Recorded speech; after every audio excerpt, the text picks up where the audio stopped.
I'm saying bye to all the lies and all the times you cried, saying that I wasn't right, yet I was right by your side. You manipulator, playing games, your friends commentators, and I don't know what you say about our private conversations, but it's got them hating. Thanks to all the rumors you be claiming, it's cool, I'm done with you, so they can throw you a celebration. You gon' hate it when you see me with somebody living better. I'm trying to tell you that me just doing me gon' have you jealous.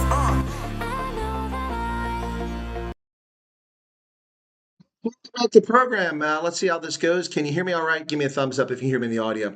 You should be able to hear me. Just give me a quick thumbs up. You know we're having trouble with this laptop.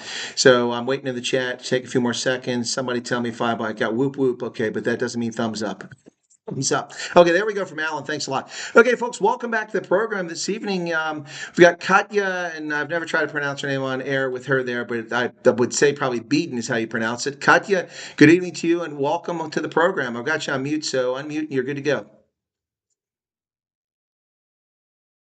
On mute, so unmute. Oops, why are we hearing that? Are you playing me in the background? No, unmute. Oops, why are we hearing that? Are you playing me in the background? No, unmute. Oops, why are we hearing that? Are you playing me in the background? No, unmute. Oops, why are we hearing that? Are you playing me in the background? No.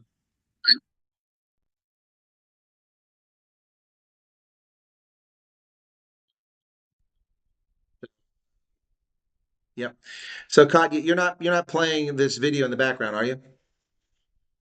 Yep. So, Katya, you're not playing this video. Let me just double check. So, Katya, you're not playing this video. Can you hear me now? I hear you fine. Yes. I was wondering what was going on. Sorry about that. I didn't realize. I think I had YouTube on in the background, and that Yes. was causing. That's Okay, what it sorry. is. Forgive me, folks. Okay, I'm so glad we resolved that. I was a little bit freaked out. I didn't know what was going on. All right, we're here. What often happens with that, Katya, is that people open up the tab, that look at the beforehand, and then you have it in a browser somewhere and you forget about it. So I always double check. I only have one tab open, so because I didn't have enough RAM available on my laptop, so that's not on my end. But anyway, all right. So now we can hear each other fine now. Sorry about that, folks. Some people are impatient. They're like, when are we starting? It was 3 minutes after. I mean, folks, come on. This isn't network programming. We don't have multi-billion-dollar budgets behind us. I literally just walked in the door moments ago. Fortunately, I had the stream set up, and I had the Zoom session set up, and I had the laptop set up. So all I had to do was turn it on. And so now we're good. All right, folks, once again, welcome back to the program. This is Chris live in the Midlands of KwaZulu-Natal. My guest tonight is Katia Beeden. She is from the group called the Amerikaners. I've spoken to one of their members previously from the States and interviewed her. And now Katya has been kind of out there. Reuters talked about her. A number of people talked about her. She's a life coach, if I'm not mistaken, and I'll give her a chance to introduce herself here in just a second. We're going to talk about the refugee program, what's true, what's not true from her perspective and from my perspective, and we'll probably push back against each other a little bit, so just be patient. To the 456 people currently viewing, be sure to hit that like button. Katya, good evening to you. Good evening, Chris. Thank you so much for having me on your show. I'm honored to be here. Well, it's a pleasure to have you on. You contacted me and asked to come on, but I kind of jokingly, because I saw you appeared on Ronaldo, and Ronaldo was trying to be cheeky about a week and a half ago, and he said that I'm a kleptomaniac and I steal things. So I had to point out the truth that Ronaldo steals my guests and my ideas, and here we see the Amerikaners on Ronaldo's channel. I'm like, what the hell is going on here? But anyway, no. So we've got you on now, and I think it's an apropos time to get you on. What with you guys released some information recently. I haven't seen it everywhere, but people have been sending me links saying the Amerikaners saying it's happening, it's underway, and I haven't seen what you have. I have been contacted by a couple of people who say that things are moving for them, and I haven't been able to get back to those messages. So I wanted to have you on tonight, and you want to come on to talk about this. So from your perspective, this program that President Trump announced, what do you know about it, and where are we at? Okay, I want to just start by saying that I am one of you, because I get attacked by quite a lot of people in some of the WhatsApp groups that who do I think I am, and I'm not the American government, and I 100% agree with all of those comments. I am just one of you. I'm stressed, I'm anxious, I'm also looking for information. Fortunately, there was a group of us on X that all found each other, and Sam Bussa formed Americanas. put up a website, and we've got this wonderful community that is just growing and booming, and we're now becoming a family. And the great thing about creating this hub, Amerikaners, is that it's brought us all together. Because if you look at mainstream media, which is quite leftist leaning, when a little bit of information is put out there, it's quite disheartening. The US government has obviously put out official information here and there, but it's not like there's a rush of information. So it's hard to come by information. So by creating this hub, we've brought a whole lot of voices from all around South Africa together, so that people that perhaps were part of those first initial 100 interviewees also had somewhere to go and share their information, because they didn't feel safe just going to the press. Okay, so one of the reasons why we are privy to some inside information is because we've created a safe space and a hub where people feel they could come together and share with us in a safe space. So obviously I am bound by confidentiality, because things have been shared with me in confidentiality, but I'm going to share as much as I absolutely can, to obviously respect the US process and to respect the person that shared with me. But I want everyone to know that my intention for being here is benevolent. The person that approached me did so because they were distressed by the negative spin in the media, and they could see how freaked out everyone was in the WhatsApp groups, especially after that Reuters article dropped last week. But they weren't able to reassure people, because they've obviously got to be quiet about being in the process for their own safety and security, and obviously to respect the process. So they reached out to me, and their intention is very benevolent. They really just want me to be a voice of reason and just to reassure people. So that's what I'm really here to do. I also just want to say that as positive as I am, I'm an eternal optimist. After I read that Reuters article, I think it was last week, Thursday, I read that article and I literally went into a 3-hour deep state of depression. I was literally on my hands and knees praying. That is how distressing I found that article. And I think a lot of people around South Africa kind of felt the same. There was just such a negative spin in that article, especially when they described officials at the embassy rolling their eyes at the refugees that were there for interviews. It really was very disheartening. So when this person did step forward, I was quite relieved to hear from them, because they read that article a couple of hours before I read the article, and they were actually quite angry when they read that article, because they are deeper in the process. They could see how inaccurate that article was, and they could see that that article was deliberately trying to discourage people and dissuade people from the program. So I'm here just to bring people up to speed of what is really happening and to give people hope. Yeah, there's a number of things that come into play here, not the least of which, from my perspective, I need to share. Why am I not appearing on? I should be on screen. Okay. All right. Well, there we go. All right. So from my perspective, there's a couple of things. So one of the people, or a couple of people, have reached out to me. I think they're probably the same people. It's not, we have sources. We're not going to disclose that. But I wasn't privy to details, perhaps because they just initially wanted to let me know that in fact they're in the process, and I hadn't got back with either of them, because as you can imagine, I'm getting thousands of emails and hundreds, if not 1,000 or more WhatsApp per day, and people think they're helping. They're trying to be very well, but I mean, I've got a lot of coordinating, so there's a lot going on here. I'm coordinating my trip, so they didn't give me details, and maybe that's because they want to hear back from me. So maybe you've got some of the details, but that Reuters article, that's all I had to go off of, and I read the Reuters article and I rubbished it because it's pure propaganda. And now I didn't take anything from it to be, well, gosh, I should be concerned. The refugee program is in bad shape. I didn't get that, but then maybe because I better understand what's going on, understand the media better than the average person on the street. So I didn't get that from it. But what I did get from it is that they're full of crap.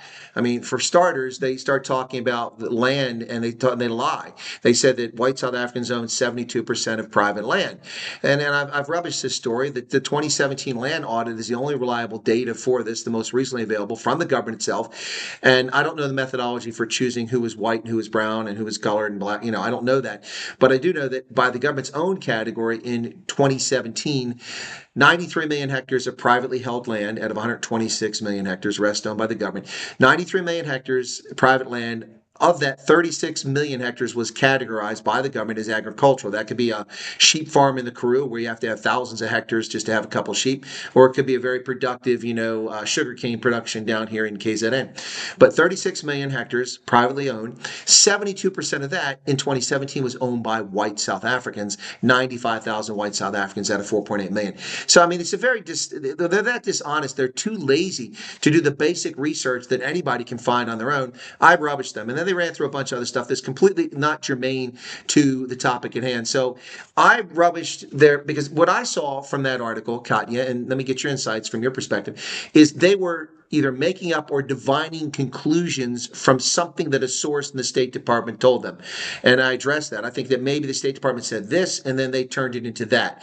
That's what I took from the Reuters article. And unfortunately, that article is being republished around the world by different news services now. Yeah. So I agree with everything you've just said. And another inaccuracy in the article is they implied that we would have to prove persecution, which we all know from your videos and lots of videos and information out there. And I can categorically say from speaking to my source as well, we do not have to prove persecution. I was going to say, I could be wrong, but I know the law, and President Trump, by his designation in that executive order. Now, again, we'll have to debate what an Afrikaner is. Okay, they maybe I've got no insight. I'll tell you, my definition is different than a lot of other people's, but the point is that mine's more inclusive. But the point is that I'm correct in that you don't have to prove your case because he identified you as a priority too. Merely being an Afrikaner should qualify you based on the 142 laws alone. You should be able to get out here just based on that. And that's the sense you're getting from your source? Yes. So, I mean, if I have to sort of quote my source directly, they actually have real hardcore proof of persecution. Okay. They have all the... there's going to be a lot of me interrupting you. You interrupting me. That's fine in this conversation because we want to get somewhere. But I also have that because I know firsthand from people I know personally who've gone and done interviews. They were called up, flew from other parts of the country just to make sure they made it. And also people I did know have been introduced to where the reason I think those people were called up for the preliminary round, we'll call it, was because they had included some persecution examples. And I don't know if you're going to answer this from the resource perspective, but those interviews, in my view, were still a fact-finding mission to get a sense of what they need to do for the program. And that's why they call those specific people, because a lot of people have emailed and they haven't heard anything back, but that's to be expected. Yes?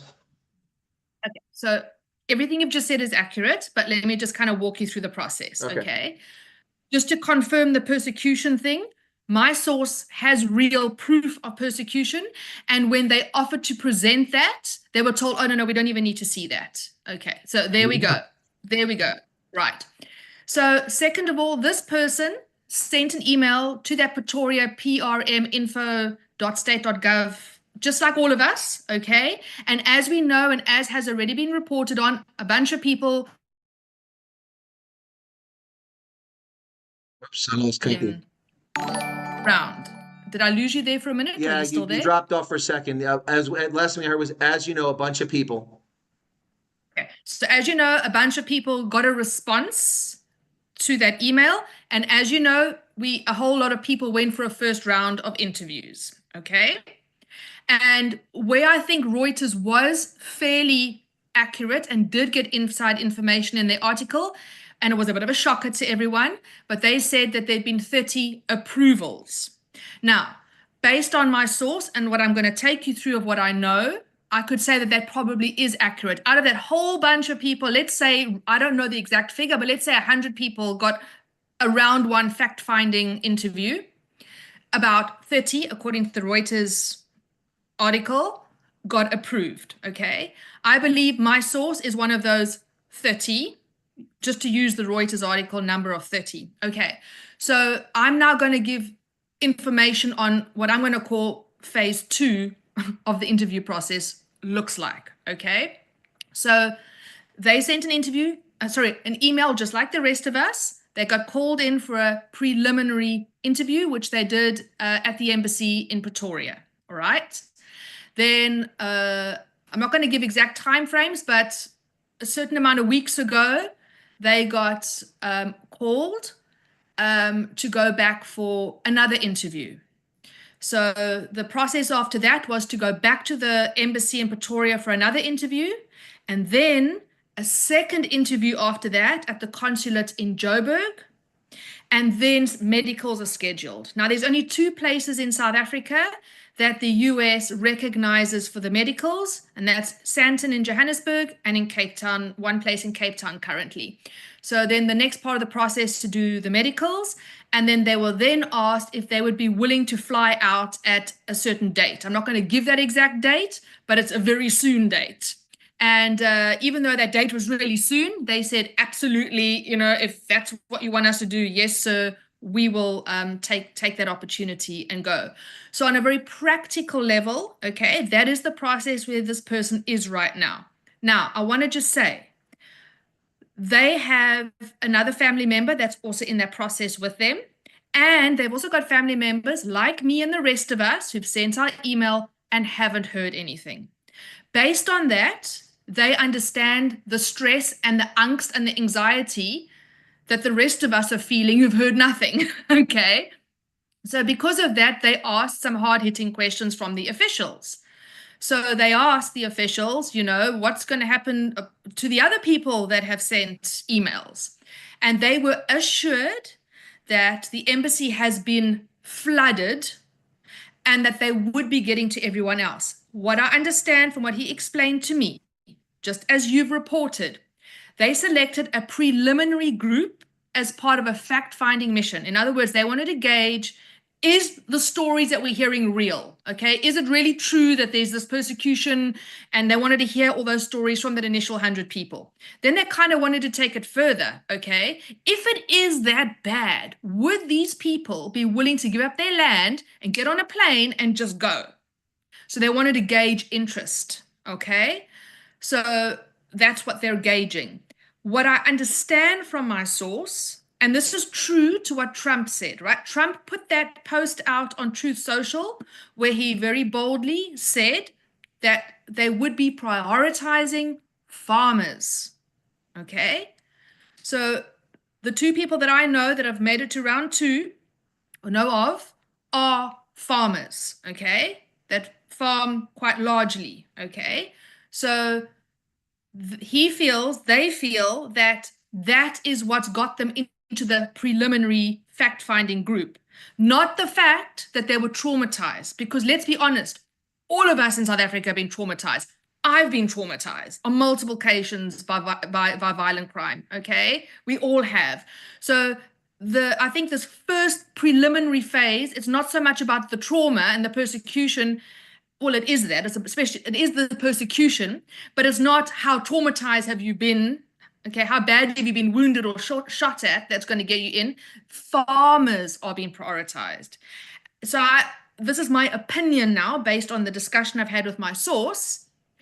There's a preliminary group, fact-finding, to put all the pieces in place and put this program together, okay? Then they're going to prioritize farmers.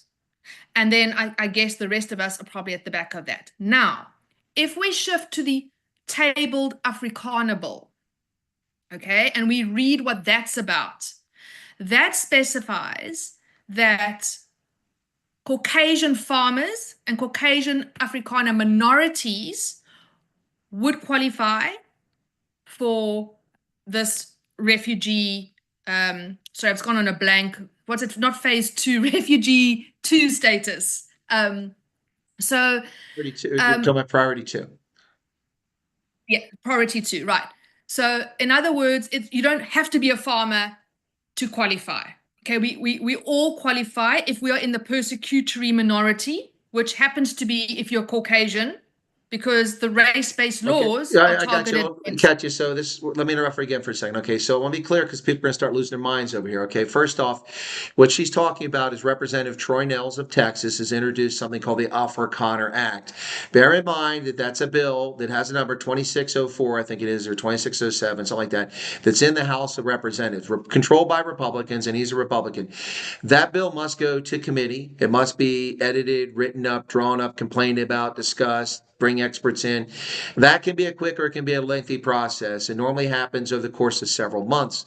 That bill would then have to go to the Senate. They would do the same thing in committee. Then they would write it up. If they agree 100%, then it gets voted on. But bills are never agreed on 100%. They go back and forth.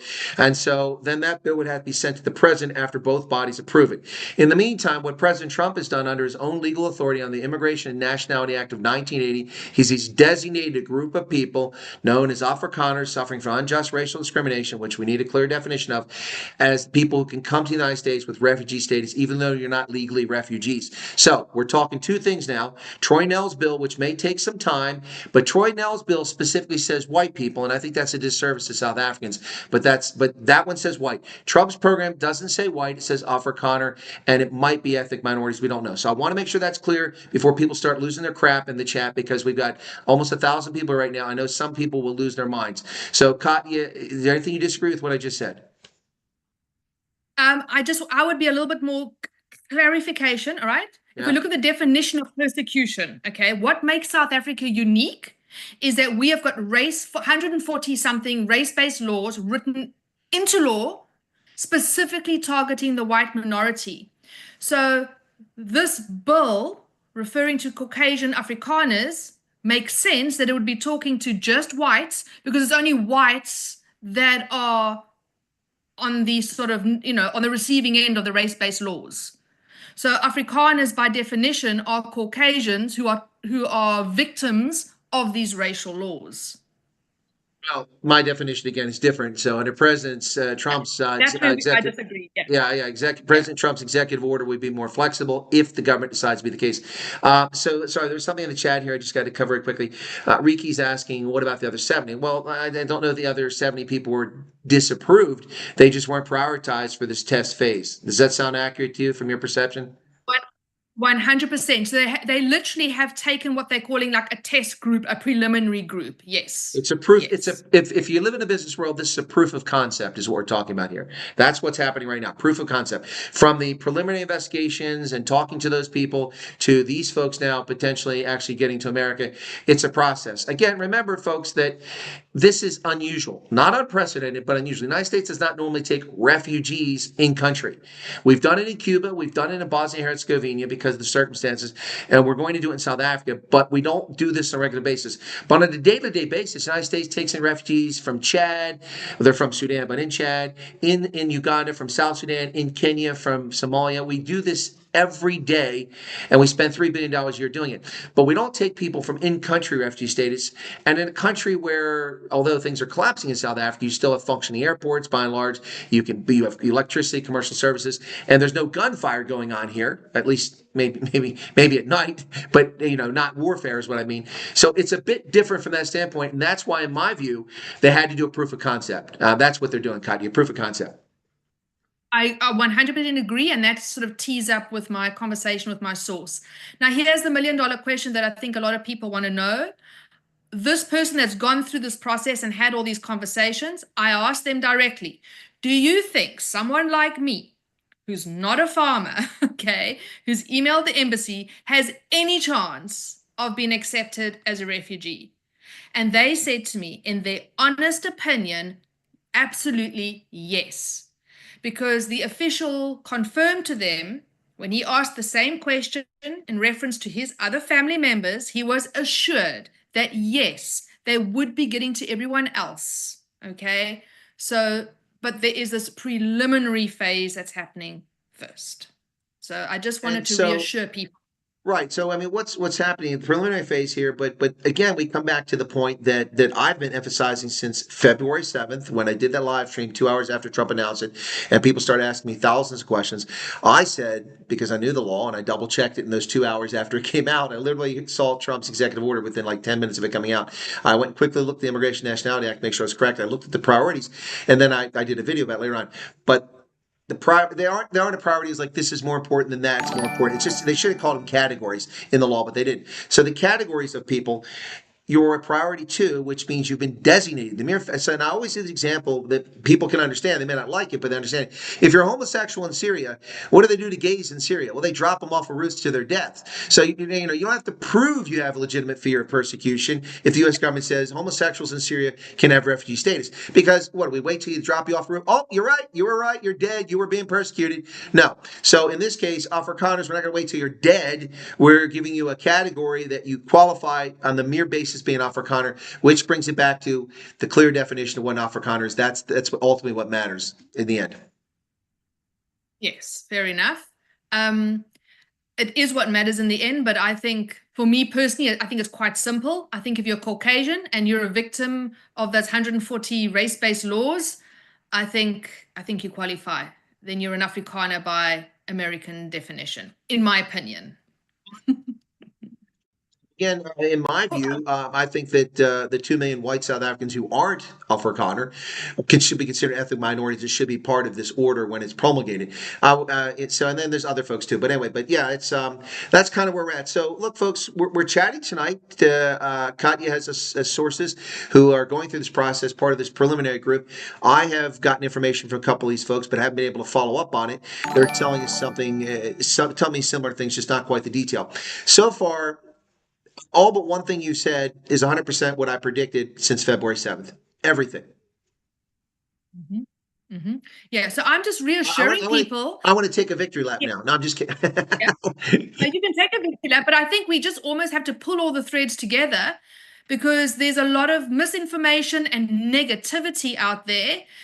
Some people are saying that the US government is lying, the program's not happening, okay? And I know that Trump is true to his word. If he says he's going to do something, he does it. And just because there isn't big announcements happening in the press doesn't mean it's like a duck on water. It looks like nothing's happening, but under the surface, behind the scenes, a lot is happening. The program is happening. I do want to address something really important, though, because a big argument that gets thrown out a lot is that that globally, across the world, that this whole refugee program has been suspended. So how can South Africans be, going through a program, and how can it even be active in South Africa yet because it's been globally cancelled? Because Trump's executive order February 7th overrides that for South Africa. Correct. And I wanted to just clarify that and say that out loud once again. And I think a couple of people have put out some posts today as well, just to clarify that even though it's been globally halted because of fraud and all the rest of it, the agencies that work with refugees at their discretion are allowed to make concessions for certain categories of refugees, and we fall into that. So there's a super chat here. Let me address that. A question for you, and then there was something I want to bring in after that. So we're over 1,000 people now. Dan Filion gave 35 rand super. Says, a question for Katya. Just curious what the medical done at the third interview at the consulate in Santana or after that meeting. It wasn't at the consulate. We don't do medical at the consulate. It's at a third-party medical provider. Correct. Yeah. In Santon, yes. Yeah, look, I mean, guys, we have a nurse, actually in Pretoria, we have a doctor. We have regional doctors that cover several countries. We have a physician there, and we have a PA, and we have nurses, which is larger than most of our diplomatic representation. But when I was in the library, all we had was a nurse, and when I needed a doctor, they had to call Ghana. That's where our doctor was. So those people are there for our staff at the embassy. They're not there for this sort of thing. So we would contract to pay a medical provider, and apparently, as you said, to your knowledge, there's only 2 in South Africa the U.S. government accepts at the moment. And I would tell you, there are probably medical services that we accept for our own people. That's probably why they're pre-approved, because, we have to refer people out of the embassy because, our doctor at the embassy can't perform orthopedic surgery. If it's needed, it's going to have to go to a South African doctor. And so we have a couple services we go to there. There was one other thing here. Take Action Today says there's clearly confusion here about the refugee program. What do you mean by that, Take Action Today? Please comment again while Katya and I continue. Confusion by whom? By myself and Katya, or by people in the chat? Because I don't think either Katya or myself are confused about anything.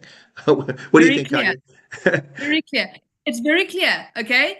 Trump announced that there would be a refugee program, okay? Trump said on True Social he was going to prioritize farmers. A refugee program has been put together. So far, farmers are part of the preliminary group, okay? And it's all happening. There is no confusion. I'm just here to clarify that basically everything that the US government and Trump has said is happening. It's real. I will add to that there is no publicly announced program. That doesn't mean there may not be something going on, as Katya is alluding to. And so how do you apply for it? You can't, but you can send an email to that PRM address and get in their database, get a receipt that because they'll send you an auto reply, and then just wait patiently until it's either announced or they contact you. Okay, so what I understand, okay, is what might be tripping people up is the US government never said, we're going to do a big announcement. There's going to be a whole separate website where you can go to and apply. What the government did say on their official pages was, send an email to this address. So if you look at it very simply, okay, what makes this program unique is that we are self-referring.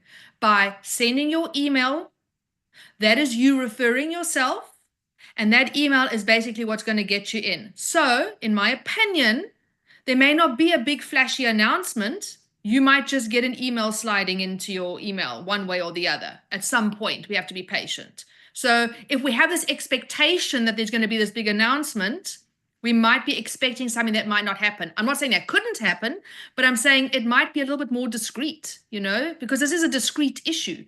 It's not like a big advertising campaign now where we're opening up this program and off we're going on a cruise, okay? This is perhaps something that's going to be a bit more discreet and subtle. So I think we have to just maybe adjust our expectation on what that announcement might look like or not look like. Reasonable comment, Katya, but I'm angry at my government because there's so much pent up confusion and interest in this that I feel that they owe the South African public an answer that, you know, this is the date we're going to start this program, or, you know, be more forward. I mean, for instance, you've watched my program. Yeah, but you've watched my program. Right. I mean, my consternation with this that I went live 2 hours after the president announced this, and pretty much everything I've been telling people has been 100% accurate since then. And then 3 days after that, because of the deluge of questions I was getting, thousands every night, literally thousands, I made a 14 frequently asked questions video, and it took the embassy 6 weeks before they addressed that, and almost everything I said was 100% correct there.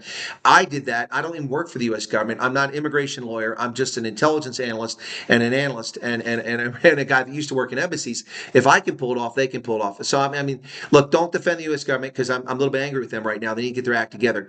But I think that that people just need to understand that you should write to the email address. Once it became clear to us that that email address had legitimacy to it, I've been recommending people write to it. And then you just have to be patient and wait for them to give you a call back and just hang in there. Now, there's a question about the medical here. I'm going to answer it, and you tell me if I'm wrong because I didn't talk to your source about this.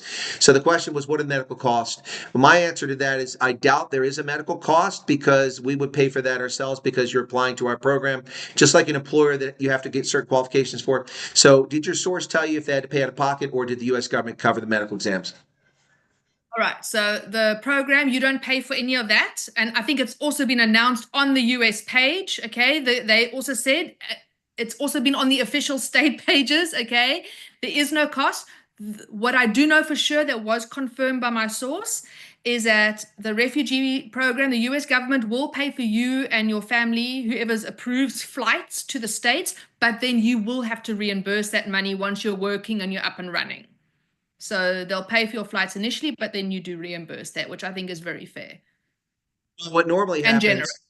What normally happens with that in the normal course of action is if you don't have money to pay for your transportation, the International Organization of Migration, which Reuters claimed wasn't going to pay for this, but they didn't quote them. They didn't have any from them to say. So, but that's normally who they upfront. And then the way it works with IOM is that you have to pay it back after 6 months, unless you haven't got sufficient income. Then you can get that alleviated and pay later. But you are expected to pay it back. It's an upfront interest-free loan essentially to get you over. So that's kind of the expectation. Take Action says speculation of cost causing confusion, not what President Trump did. Well, I don't know what you're talking about there, take action today. Are you just here trolling? I've read the executive order. Everything I've said has been 100% correct so far, and I've been in front and ahead of the U.S. government on everything they've announced, and not one thing I've said has come untrue. So I'm not sure what you're talking about. I think you're just here to rubbish what's going on. You know what? I'd suggest that if you've got your hand firmly wrapped around your member, you release it and let that blood flow back to your brain and troll elsewhere. Sorry, Katya, for that graphic description. There's but so sometimes... many trolls. You give them hell because I've been getting it as well. Like, we are putting this information out there, and there's so many of us that are positive and so many of you that appreciate what we're doing, and then there just are these really negative, horrible, trollish types that are just freaking everyone else out and trying to be negative. And I just want to say to everyone out there, please don't listen to the trolls. I'm here, and my source's intention was to just put all of your minds at ease. This program is happening. Okay, South Africans are being classed as status 2 refugees. We just need to be patient. Keep the faith and don't listen to the trolls. Times we have to disprove the media. I mean, it's comical to time again and again and again. I mean, I was just attacked for a video I did about a certain political party leader who's a minister, and we won't go any further, John. And I was attacked for that. I was accused of malicious spreading. I was told my sources are wrong, only to then publish a couple of days later a Facebook page from that political party exactly saying that this person was actually engaging with that country. So, there's a lot of people who have vested interest in South Africa who would be their interest injured or harmed by people leaving South Africa. They're going to rubbish this. You also have, if Donald Trump wants to hurt South Africa, he can bleed South Africa dry of human capital overnight. That many people are frustrated and angry about what's happening in this country, and it just depends what the definition is. Marcel says, great information for me stream. Thank you so much for that. So Katya, I mean, it's now, I mean, I'm guessing it's a matter of public record that you're interested, you would be considering going to the States if they call you back. I mean, you pretty much admitted that earlier. Yes, I think I'm I think I've been pretty loud about that on X, and I've been photographed with my Trump hat. So I think we know where my heart is. So yes, absolutely. I'm going to ask you a bit of a personal question, a little bit away from the program there. Why? I mean, what's going on? I mean, if something terrible's happened to you, you don't have to relate that. But I mean, do you just see the collapse and then the coming end, or just it's not a good place to be? I mean, you do live in the Western Cape, if I'm not mistaken, which is a very different world, but it's not exempt from the travails of South Africans. But I mean, I'm just curious. I mean, you live in the Western Cape and you're very interested in the program. Can you share maybe some reason why you're interested? I'll give a quick brief overview because I did a whole chat, I think it was on Dan Roots' show, so I don't want to bore people with my whole saga, but I'll try and do a quick condensed paragraph to answer your question. When I was living in Gauteng, I had 3 very violent smash and grabs when I was commuting between Pretoria and Joburg, and that was very, very traumatic, and Gauteng became very unsafe. In those days, Cape Town was still considered a lot safer, so I decided to move to the Cape for safety reasons. However, I'd only been in the Cape about 18 months, and I ended up being very, very traumatized by an attempted hijacking on the highway near the airport. And basically, if the Metro police had not intercepted, I would literally have been raped and murdered in the Reeds. There was a shootout. It was 4 gang members that smashed all 4 windows of the car. It was very, very traumatic. And then what happened was I went for a run on the promenade in Sea Point, and my car was broken into.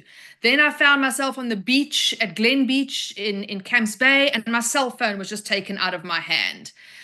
So there was all this petty crime going on. And then the final moment, and there's been other incidents of crime, but I want to kind of keep this condensed. But it was about 2.5 years ago, 3 years ago, I went for a trail run around Lion's Head on Easter Sunday, and I was attacked on the mountain, and because they wanted my cell phone. And I managed to get away because I fell down a cliff and I took the skin off my arm and my thigh. And it was that incident I still haven't quite recovered from. It made me a little bit agoraphobic. I just, since on top of all the other incidents, I just suddenly, even though Cape Town's beautiful and safe, for me as a woman on my own, I can't drive at night. I can't drive on the highway. I can't just go to the beach. My cell phone's going to get stolen. I can't just go walk on the trails around my house. Another time I was on a walk in Vredehoek, I ran into a family that had just been held up at gunpoint. So I don't feel physically safe at all anymore. And I'm constantly on edge. I've become very, very skittish. I feel paranoid. Over and above that, I had a couple of weird incidents in the last couple of years since COVID. There's been a weird shift in the attitude, the racial attitude that was never really there before. We've always kind of been the rainbow nation. But I had a really weird incident at the Clifton change rooms with a whole lot of these Gauteng ANC types, where they really tried to bully me and intimidate me. And that really kind of left me reeling. It was racist, it was ugly, it was intimidation. And that made me really think something has shifted. There's something in this country that wasn't really there before on the ground. And then I had another weird incident, and I've spoken about this on Twitter and on X, and the trolls are going to go mad with this. I'm a South African citizen, okay? Card carrying, tax paying, passport holding. I grew up in Pretoria. I went to primary school, nursery school, high school, university, all of that in South Africa. However, I was born in Zimbabwe, okay? And we immigrated when I was a baby. So because of that, on my passport where it says country of birth, it's got Zim. And I've had a passport my whole life, and I've renewed my passport many times because I've traveled a lot. And I think it was 2 or 3 years ago, I went to go and get my passport renewed. It was after COVID and stuff here in Cape Town in Greenpoint. And the local official behind the desk looked at my passport and saw Zim. He goes, "Oh, you were born in Zim. Who's your father? Who's your mother? How did you get into this country?" None of your fucking business. Yeah. And he started treating me not like a South African citizen, but like this illegal, dodgy alien. And he said, "Well, I'm not sure if I can process your passport. You need to go sit there for me and wait." And he made me go and sit, get out of the queue, which I'd already been in for like 2 hours. He made me go and sit for half an hour, sweating bullets, like not all confused, not understanding what was going on. And I just went into prayer. As a Christian, I just started praying. I was so stressed out. And then he said, "Yeah, no, I'm lucky this time he'll process it." And that freaked me out. That was like a bit of zen. Now, I've spoken to a lot of the Uber drivers. I didn't have a car for a while, so I used Uber a lot. And as you can see, I like to talk. So I talk to anyone and everyone. And a lot of the Zimbabweans are Uber drivers. And they told me horrendous stories of xenophobia, of what they actually get subjected to in the townships. And it's awful. Oh, no, it's especially bad in Gauteng for foreign nationals. Yeah, it's terrible, terrible. But I had never experienced that because I don't look like I wasn't born here. I'm South African. It was only because this official saw that on my passport. So I had never experienced any form of xenophobia before. So that was my first time that I'd kind of experienced a kind of form of racist xenophobia to me. So anyway, I've shared these quick crime stories and these little incidents with you to bring me to why I'm interested in the refugee program. That's the background story. On top of that, I was in Zimbabwe a couple of years ago, and I got really frightened because I saw this is where we're going to be in 10 or 15 years' time. And I came back to Cape Town and I realized, oh crap, we don't have 10 or 15 years. We're actually there now. And then it was Bella, then it was NHI, then it was expropriation without compensation, and on and on and on and on and on. So there's a lot of reasons. Don't forget the 3% black tax. And that, okay, and kill the bull, kill the farmer. So yeah, I don't feel safe. I'm frightened. I don't feel there's a future. I'm scared. And my business can't thrive. Also, my business is global. I don't have any South African clients. 99% of my clients are all American. So I feel like I'm American anyways because I'm dealing with them every day online, and that's who I basically work with. And I have spent quite a bit of time in the US as well. So yeah, I'm a capitalist, and I want to live in a country that's free and safe, where I can go and thrive and do capitalism, not communism. Thank you very much. For November 5th, America wasn't the place to come, but we're saving America and maybe the world now with Donald Trump and all those folks. What's that? I said, thank goodness Trump won. Otherwise, yes, we would be heading into communism in the West in a big way. Yeah, we would, because Canada's gone, UK's gone, Ireland's gone, New Zealand and Australia are gone. Australia. They've fallen to the communists. So there's a couple things I want to relate to that from meet and greets where people have told me horrific stories. But before that, John Jarvis had a super chat question earlier. John Jarvis asked, and John apologized, it took a while to get to it. I didn't see your super chat, but I didn't miss it. We're just getting to it now. His question was, have you seen anything? Is your source just telling this, or have you seen anything that proves it? I presume he means by documentation or something like that. It's a fair question. Yeah, right. So legally, my source could not share actual emails with me because they was explicitly told not to share that. But he did share some stuff, very real stuff with me, as far as he could absolutely share with me to let me know that he's not lying. He did. So recorded things and something. Yeah, I don't want to put him in trouble, but put it this way, I needed proof. And I was given as far as he could go without breaching. He gave me the proof that I needed. So I know for a fact that is why I was willing to put Amerikaners on the line and come on here confidently and say what I'm saying. I would not be doing this if this was just speculation, because I would be damaging my own reputation and especially the reputation of Amerikaners, which we would never do. Okay. Reasonable. So I just want to.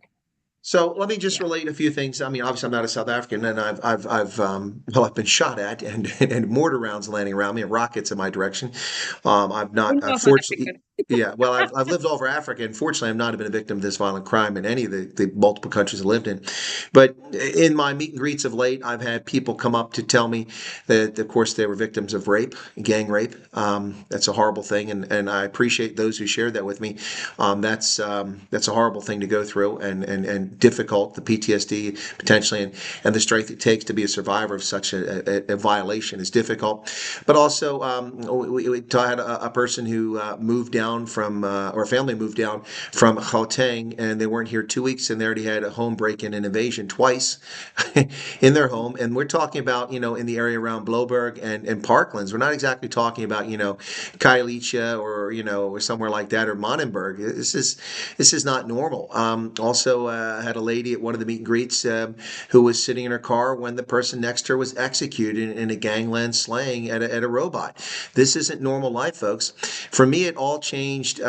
What's his name? That Brett Kebbel was assassinated in Sandton in broad daylight, along with his security or his driver. They just walked up to the car and executed him in broad daylight in Sandton. What, 12, 14 years ago, something like 13 years ago. When that happened, I said, man, if a guy that's that deep in with the ANC gets assassinated and murdered in broad daylight, nobody's safe in South Africa, regardless. And I think finally, here we are a decade plus later, people realize nobody's safe in South Africa. It's pretty scary, Katya, the stuff that happens, and it's not petty. A lot of people have been relating over here. I think a lot of people have never been to my channel, and they're trying to inform me as if I don't know what the hell's going on. I appreciate you informing me, but I'm well aware of the stuff that happens. I am probably one of the people who's interviewed more survivors and family members of farm attacks and farm murders than anyone else, except for maybe Afri Forum. Certainly the only international journalist who's put that much time and effort into a medium. I've met many people who survived, just for instance, the Brown family. I'm familiar with them, among others. It's horrific what's happening, and I agree with you. There's been a clear shift in the attitude towards white South Africans by not a small number of South Africans, but a significant number, and it's becoming quite annoying and distressing.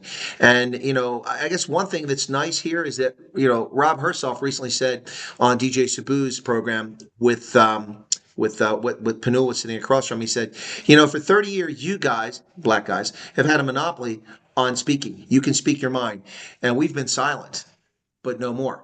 And I think he's right. It's people are speaking up now, and maybe Donald Trump has given people the inspiration to stand up and say something. I'm not sure if that's happening enough, but it's certainly happening now. And watch this space. There's some developments in the media world that are coming up, which I can't disclose right now. But I am privy to a few things happening, and once it happens, you'll know about it, and you'll be different voices out there in a way that may make a difference. So Katya, you've talked about the information you have out there, and you've been honest about it. And basically said, look, we put our reputation out there. We think the information is good. But basically it comes down to the following. Let me summarize again. it appears as if what happened was, as I predicted, there was a preliminary round of interviews to get a sense, a fact-finding mission of, is this for real or are people pulling Trump's chain? And so they had this fact-finding mission. They interviewed about 100 people, and I think that number is accurate based on the number of responses I've gotten. And they picked people from around the country. They weren't all just in Pretoria to get a sense. And they also picked people who weren't farmers. I know that for a fact. People work in the business sector and also other places. So they brought this preliminary group in. They brought people from PRM, which is the bureau that does this in the State Department. They came here on temporary duty. They worked. They answered. They did the interviews. And my experience talking to those folks, every one of them said the embassy people. There was no rolling of eyes. They were very polite, very friendly. There were a couple instances where they did want them to explain the detail. In particular, one person related horrific things that had happened to them. And then they said that not but rolling eyes, but the interviewer just paused and jaw almost dropped listening to this as it unfolded. And after they told the stories of the horrific things that had happened to them, the interviewer, who wasn't rude or perfunctory, but it didn't seem all that warm initially, suddenly became very interested in their case and was very sympathetic towards them. So the preliminary ones have happened. We know about that. Nothing else has happened. The government hasn't announced anything. But now, based on your source, and as I said, a couple people have written to me, I need to take a closer look at it. We have people who are being processed as a proof of concept, we believe, to prove that they can make this thing work. And maybe we'll hear more in the near future. Does that sound accurate? That sounds absolutely accurate. My source, they are in this process. So basically they are being processed. They're going for interviews and medicals and flights are just about being booked. And yeah, it's happening. And they asked the hard question that we're all asking, what about everyone else? And because they've also got family that emailed that didn't get the response. And they were assured that the embassy has been flooded, has been overwhelmed with inquiries. And they have got this. I think the term the embassy used was pre-selected group. There's this pre-selected group, yeah. So, which I think is just to, I guess we call it test it out, and then as I understand it, they will be rolling this thing out and being able to process more people per day in time. So I think we both agree that the Reuters article was rubbish. It was not good. I did now. Of course, I'm busy traveling and doing meetings and meet and greets and interviewing people, and so I'm not as attuned to all the things going on as I normally am. So I didn't see that people like terrified that suddenly the program is bad. Apparently, you got a lot of feedback from people worried. And that's why you've been talking about it. But I didn't see that. So again, I would tell people the source is Reuters. If they can't get something correct as basic as telling the truth about who owns land and when the data came from, then you really can't trust them. They're making leaps of faith in their analysis. They basically talk, they gave the impression only 30 people are going to go to America and then it's over and it's only farmers. And then they tried to rubbish the whole thing like, well, white South Africans are evil. They brought apartheid. They didn't say this, but the gist was they deserve what they get. Too bad. They're not victims here. Don't listen to this nonsense. That's why nobody's going over. Not what Reuters said, but the impression they left the reader with. Would you agree? I would agree 100%. And because I was interviewed by Reuters and spent a couple of hours with them and then read how they quoted me, I think at the end I got a one-line quote where Katya wearing a red MAGA hat says, I just can't do this anymore. Painting me as this, like, I walk around with my MAGA hat and I just can't cope anymore, and that isn't actually not what I spoke about to them at all, and not all the stuff that I shared with them. So that really gave me insight into how the media can really just spin stuff to suit a narrative. And it's very clear that the left-leaning media, and this is what I spoke about on Ronaldo's show, has an agenda, and they definitely are consciously dissuading people from this program and deliberately trying to make it look negative. So people, you've got to learn to discern what is propaganda and what is truth. That is a skill everyone needs to learn in this modern world. We're basically talking about critical thinking, and that's something that seems to be lost on an awful lot of people, and that's just a little bit frustrating to say the least. I know that that's something I encourage all along on my channel. I've done it for a long time, and I'll give you a very clear distinction here about critical thinking. As soon as my tab reloads, it acted up here, so I need to go back to something that was posted just a couple moments ago. Where's it at here? Sorry, Katya, I'm just looking for this. While you're waiting for your tab, I wanted to just credit one news source, Netwerk 24. did an article over the weekend, which I wasn't able to read initially because it was behind a paywall. So I had to quickly buy a 1-month subscription, and it was in Afrikaans, and I had to read it. But actually, it was a really good article. They interviewed me. They interviewed Sam Busso, who started Amerikaners, and she wrote a very well-rounded, good article. And that was the first time I'd actually seen an article that was kind of, balanced and not kind of propagandized. So I just wanted to kind of just credit the journalist and Netwerk 24 for that compared to our other experiences. What I'm looking for is not here, but I'll just tell you right now, Vincent de Klerk, you can find somewhere else to go play. Your profanity and your abusive conduct is not welcome here. A moderator can remove that person at their discretion. Okay, Vincent de Klerk, 554, and profanity unnecessary. I had profanity earlier, but it was apropos for that moment. Absolutely. Yeah. So no, they're just trying to rubbish Trump, and if you've got a problem, you also can release your member and just let that blood flow back to your brain. A little difficult for some people. So Katya, let me just go a little bit further, and then we'll watch the audience disappear now. But don't disappear, Katya. You're a life coach. What the heck does that mean? I'm miserable. How do I feel better? I say life coach because it's just the easiest way to explain what I do. Otherwise, it gets complicated. But if you want the details, so I specialize in narcissistic abuse. So I used to be in advertising, and now I do what I love. I do this as a passion. And the short answer is, we generally teach people what we've had to learn ourselves. So emotional and narcissistic abuse has been a big theme in my life, and I was codependent, and I didn't know how to discern who was manipulative and who wasn't. So I was quite naive. I went through life, and I think I just trusted people too easily, and assumed that I used to believe that most people were good and a few people were bad. But I've come to learn it's actually the other way around. Most people are bad and a few people are good. And I don't say that to be cynical, but to actually be mature. You can't just trust people, especially in the day and age we live in. So I had to learn the hard way, and I had to learn to pick up the pieces of a shattered life a few times in my life, and I think that experience just turning your own pain into purpose, and being able to turn that around and learn the lessons, I now help other people do the same. I did study psychology at university, so this kind of stuff is my passion. It's not lighthearted stuff. A lot of people don't enjoy this sort of thing. But the humanities and learning self-love and coaching and working with people, like there's nothing that gives me more satisfaction than coaching someone that comes to me and they are just so broken and just all over the place. They've been in therapy, that's not working. And I don't do therapy. I'm not a therapist. I'm a coach. So I've got a very specific, it's a coaching process that I do. It's like steps.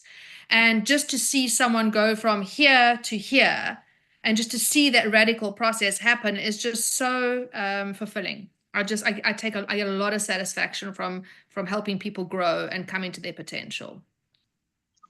That's why I ask questions. People get a little bit of a feel for who you are, not just as someone that represents the Amerikaners tonight. As a leader, I'm not a coach, I guess, but at times you're a coach. You have to counsel and mentor people, and you have to help them overcome adversity to make them effective. And if you inspire people, it's not easy to tell soldiers to rush that machine gun, trust me, but they got to have confidence in you. And so, you're right. People learn. It's amazing to me the trauma that humans deal with. And oftentimes many people overcome it.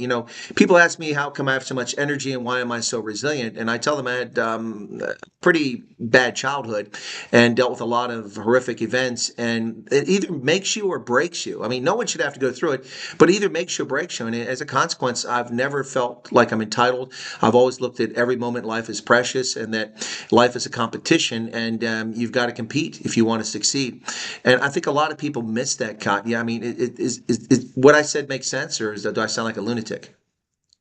No, what you say makes absolute sense. But I think there's two types of people. There's the people that choose victimhood, so that have a really tough childhood, and it's just easier. The low-hanging fruit is just to say, well, I was a victim, life sucks, so I'm just going to repeat the pattern of the past and also be an abuser, or just repeat the pattern.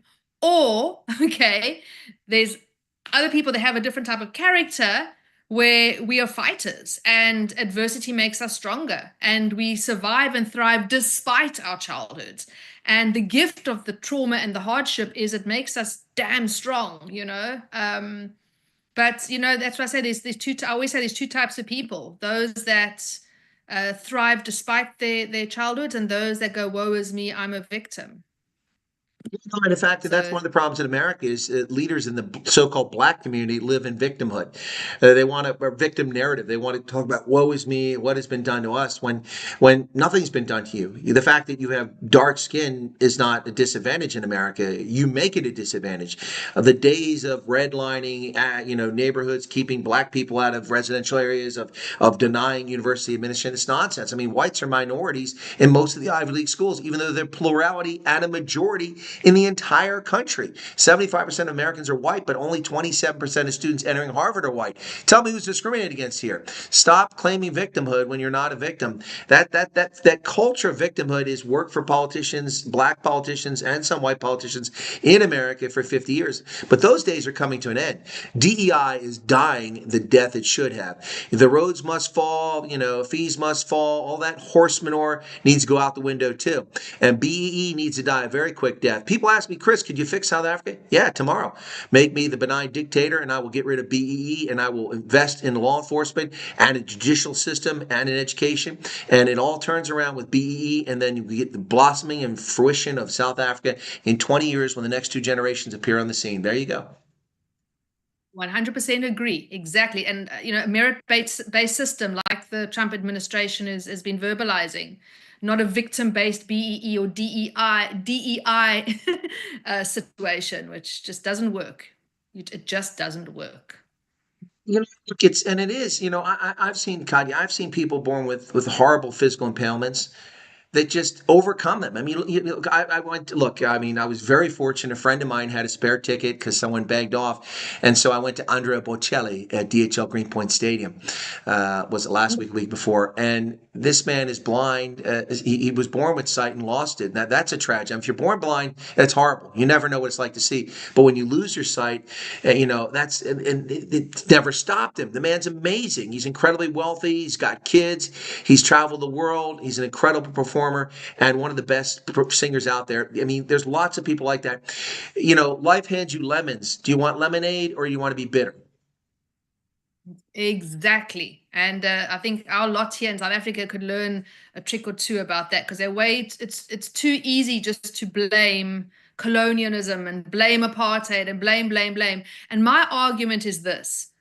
We're all victims. There's not one human, black, white, rich, poor, that has had it easy. Even if you're born into the richest family, you might have had an abusive father or a neglectful mother or something, or a sibling that took all the attention because they had special needs, or I don't know, okay? The point is, we all have some degree and level of suffering. It is the human condition and is what we do with it. So there's no special group of people that gets to weaponize I'm a victim and get special privileges because of it. It's nonsense. I have got no patience for it at all. And the days of that's got to just come to an end globally now. It's absolute nonsense. It really irks me. That have expired, and one of them both affect South Africa. One directly affects South Africa. Number one is victimhood. It's expired. People don't want to hear it. They want to go by it. Oops, my battery. What's going on here? Sorry, my battery's acting up. My cord came undone. Hang on a second there.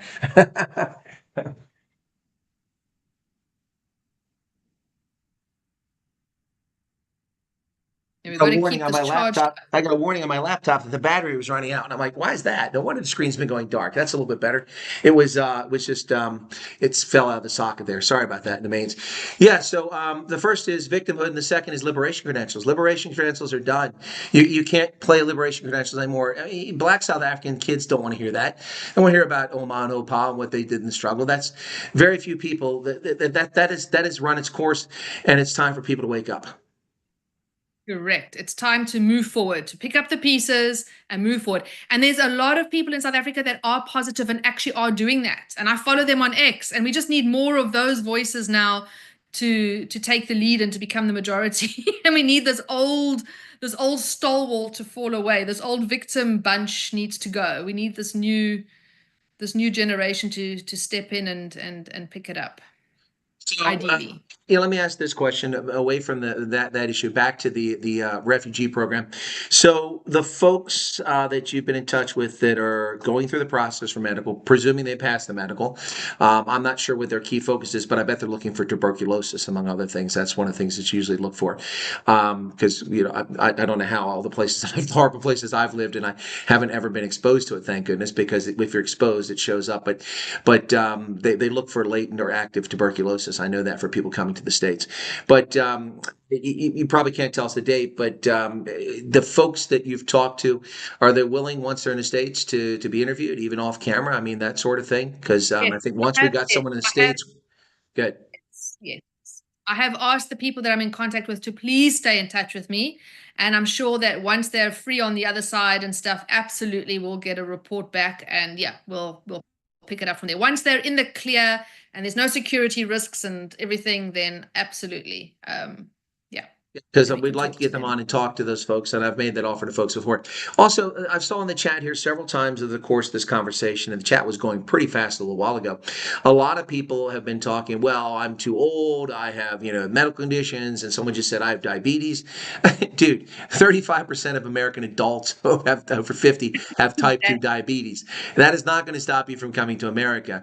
Also, if you're 92 or 2, that isn't going to stop you from coming to America. Qualifying under what the government has identified as the category and the basis for you coming is all that it takes, provided you don't have a criminal record. And before you freak out, I know you were illegitimately arrested for something you didn't do. Don't sweat. Maybe you were illegitimately convicted. We have investigators. We do serious background checks on this sort of thing. And we know that governments don't always get it right and abuse the citizens through the rule of law. So just because I had someone that came to a meet and greet, said, well, I did this. I said, no, there's nothing to that. Well, I stole a car when I was 18. I said, well, okay, that's a problem. That's a problem. You stole a car. That's grand larceny. And what were you convicted? Oh, I was never convicted. Oh, okay, then, but I was arrested. Having an arrest record is not the same as conviction. If you're convicted of a crime, that's a different thing. Also, in that case, if I were the adjudicator, and I've done this with clearance information, I would consider your age and immaturity and what you did. If nobody was killed in it and alcohol wasn't involved or something like that, then, it's probably not a big deal. That's if I were the adjudicator. But I think that people need to understand that if you've got a criminal record, unless you're a pedo or a rapist or a murderer, that is probably not going to disqualify you. So if you're interested, send the State Department an email to that PRM address that's at the U.S. Embassy in South Africa. It's zaUSembassy.gov or something like that. Just look it up on Google. You'll find it. Send them an email. Send them a little bit of information. Katya, I don't know if the people you talked to explain what they sent in their initial email, but I do know that some of the people called up, said, hey, I'm interested. How do I apply? And here's some of the bad things that happened to me. And then they said, here's how you contact me. Is that pretty much what you heard?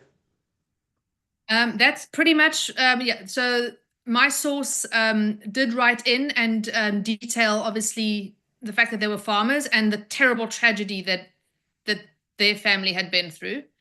They did do that. And this preliminary group that was chosen are farmers who have been actually traumatized. And I think on our Americanas website as well, Sam put together a little one pager just to outline what you could potentially put in your email. But basically it's just your name, your family members, why you think you qualify for refugee status, and perhaps how you think you can contribute to help make America great again, and then just send that off, and then at least you've put your name into the email database, and then wait and see. I wanted to quickly address something. That lady that came into the chat and said, "Oh my gosh, I've got diabetes." I think people perhaps got a little bit worried when they hear you going for a medical. What does that mean? And I think I just want to clarify that the medical for refugee status is not, it's not like going to your doctor for your own health reasons to find out about your diabetes and your blood pressure. What they're looking for is like contagious diseases. Okay. So it's, if you've got diabetes or something, they're not going to say, well, sorry, you can't be a refugee because you've got diabetes. They are just looking for the serious stuff like the TBs and things, obviously, that can spread to, they don't want to put their own citizens at risk. So I think people Oops. It froze again.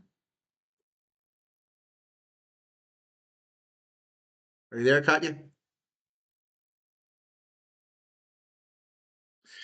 I think I may have lost Katya there. Sorry about that, folks.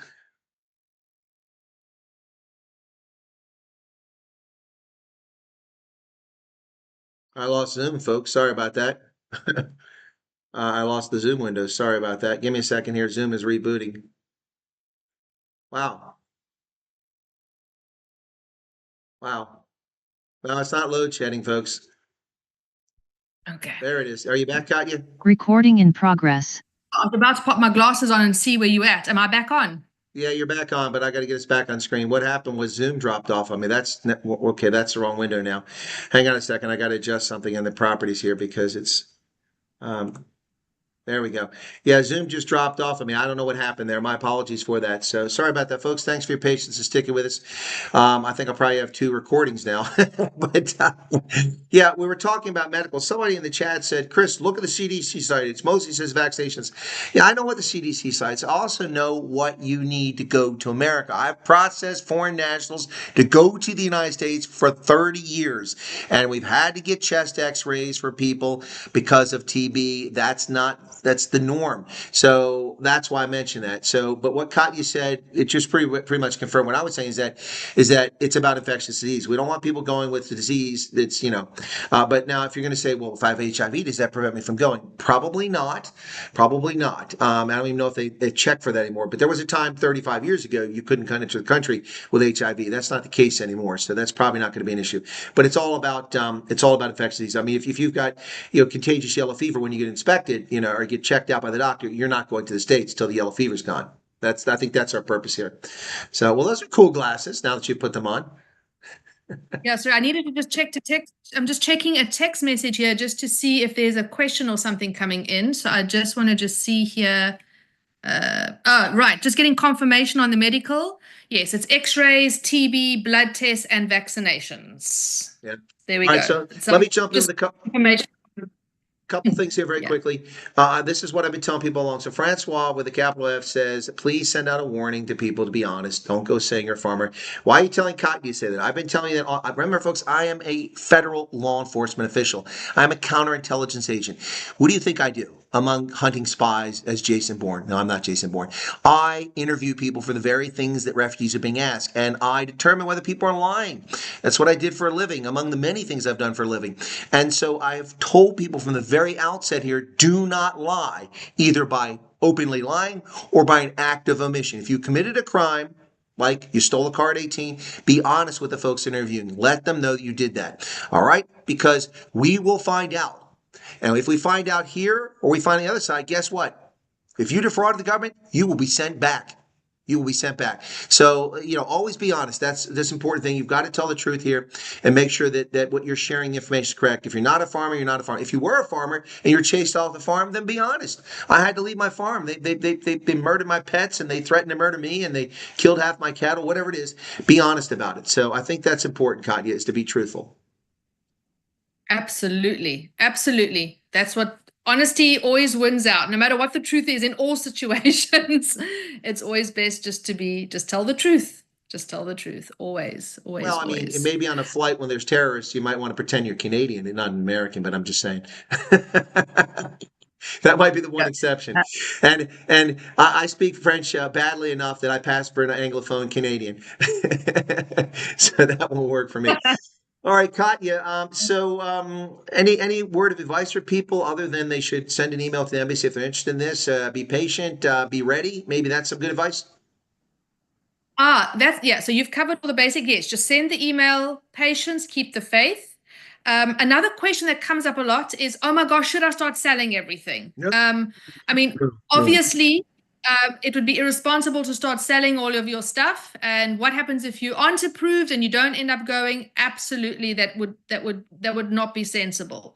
However, my source, I did ask them that honest question. Once you sent off your email, what did you do? They said that they did start selling off stuff that they weren't using anymore. So I suppose, if you need to do a bit of a spring clean and get rid of some stuff, start getting rid of some stuff, okay? But you don't want to start selling off stuff where you put yourself in jeopardy. So that would be my advice. Yeah, do a bit of spring cleaning and start selling, but just be selective. Yeah, that's another thing that from the very outset I told people, you don't know when this is coming to fruition. You don't know what's going to happen. You don't know if you're going to be approved. You don't know what the definition of Afrikaner is. Don't go selling your stuff off. Now, the flip side of that is, I mean, if suddenly 500,000 people leave, property price is going to depress, and there'll be a glut of stuff on the Milnerton market in Cape Town will be packed. There'll be no empty stalls of people selling stuff. But I mean, my recommendation is just don't sell it. Now, another thing that frustrated me a little bit in this conversation, Katya, is not with you, is that a couple people popped in and said, "Where can we find the Americana socials?" Look below the video. I posted the links. My goodness, folks. We make it very easy. It's below the video. And for those who came in, description below. It's exactly. all there. You can also find Description Katya's below. You can find Katya's website if you want to learn a little bit more about what she does. But the other thing too is people come in here, Johnny come lately, he's 50 minutes into the conversation, ask us to repeat something we've already stated a few times previously. Please go back and watch the program from the beginning. And I apologize for the no sound. We had a rookie on the other side of the interview who had a tab open. She's smiling now. I know that was my bad. That was my bad. Yeah, and then So I do apologize. what is this question? What do you need to be approved for, Katya? What do you mean? I mean, I understand what that question is. I thought we all can go except criminals. Well, I mean, there may be someone with contagious disease who can't go, so you have to be approved for that. Okay, so that's something. Yeah. Might have a criminal record. You might have a criminal record. I mean, I also know that to be a refugee, and this is just from what I've read, not from my source. But for example, if you've got citizenship and a passport for another safe country, you might not be approved because, you know, refugee status has been offered to those Afrikaners who don't have anywhere else to go. So I think that's also just something to consider, that if you do have citizenship or a passport to another country, I think that could also be a disqualifying factor. I'm just putting that out there because I have read that. Yeah, and once again, What are people your ask the exact same question. I don't know if people are just trolling here, who pays for the medical? Well, if you pay attention to what's been said here, the U.S. government pays for the medical. The U.S. government. There's no cost to this program. You pay nothing. You have to understand, folks, the refugee program is established to help people who have fled, usually from conflict, whose life is in peril. And a lot of those people, if you're in Darfur, you don't have a passport, you don't have travel documents, you don't have any money, you don't have anything. You're fleeing for your life. And so you can't be expected to pay for these things. That's why we do it. And when I say we, that means me, the American taxpayer. So, you you pay nothing.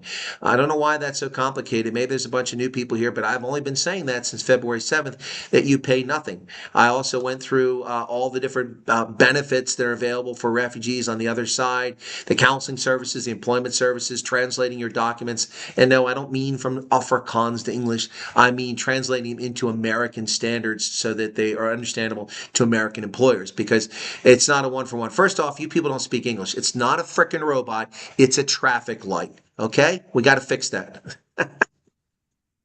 You know, there is some stuff. Yeah, there's some new lingo that we are definitely going to have to to pick up. Ronaldo Rose must be making some money now. He's not cheap. He's up to 70 Rand at Super Chats. Says, where can I find Amerikaners on socials? Well, Ronaldo, I suggest you watch your own program. You'll find the answer there. Trolling. Well, 1440 says it's a robot. No, it's a fucking goat. No, baby, it's just a goat. No, it's a fucking sorry, Katya. It's a video we play all the time. Little kid being innocent. Anyway, must have heard their dad screaming at that effing goat. Anyways. All right. Okay. So, Katya, anything else we need to cover? I mean, I think we've covered a lot of ground here. Anything you want to share, or maybe you can tell people what exactly Amerikaners is doing. The way I love to explain it is it's a group of people, expatriate South Africans, naturalized American citizens from South Africa, and those with permanent residency in the States, plus some South Africans on this side who've come together to try to produce information that's reliable for those interested in this program, and looking at things like the cost of living in certain cities and places to live in the States and employment. I mean, that's a broad description of what I said about the Amerikaners. Please tell me what we got wrong and share us a little bit about that.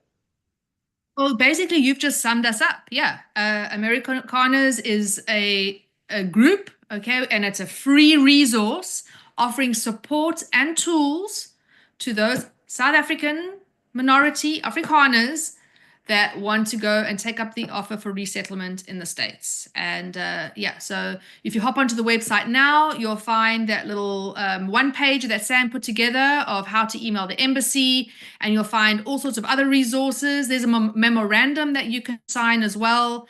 And I think there's a new website being developed as well, so it's going to be even more slick. And we run spaces every now and then. We've already had one where we spoke about being a pilot and careers in the military. So yeah, I mean, it covers all aspects of community and career and what we can do on this side. And we want to obviously expand it to to offer the support and the tools for those that land on the other side.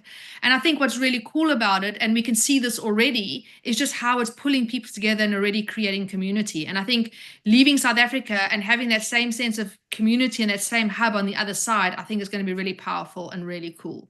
That is, to have a little bit of. And if one of my mods could put the Substack link up to Indaba Africa on Substack, just indabaafricasubstack.com, you'll find a page on there in which I've produced video after video after video addressing the priorities, categorized of things, the finances, the medical checks, all the things people have been asking these questions. Most of that I've addressed in videos. I think I have 35 or 40 videos on that channel now, or on that page.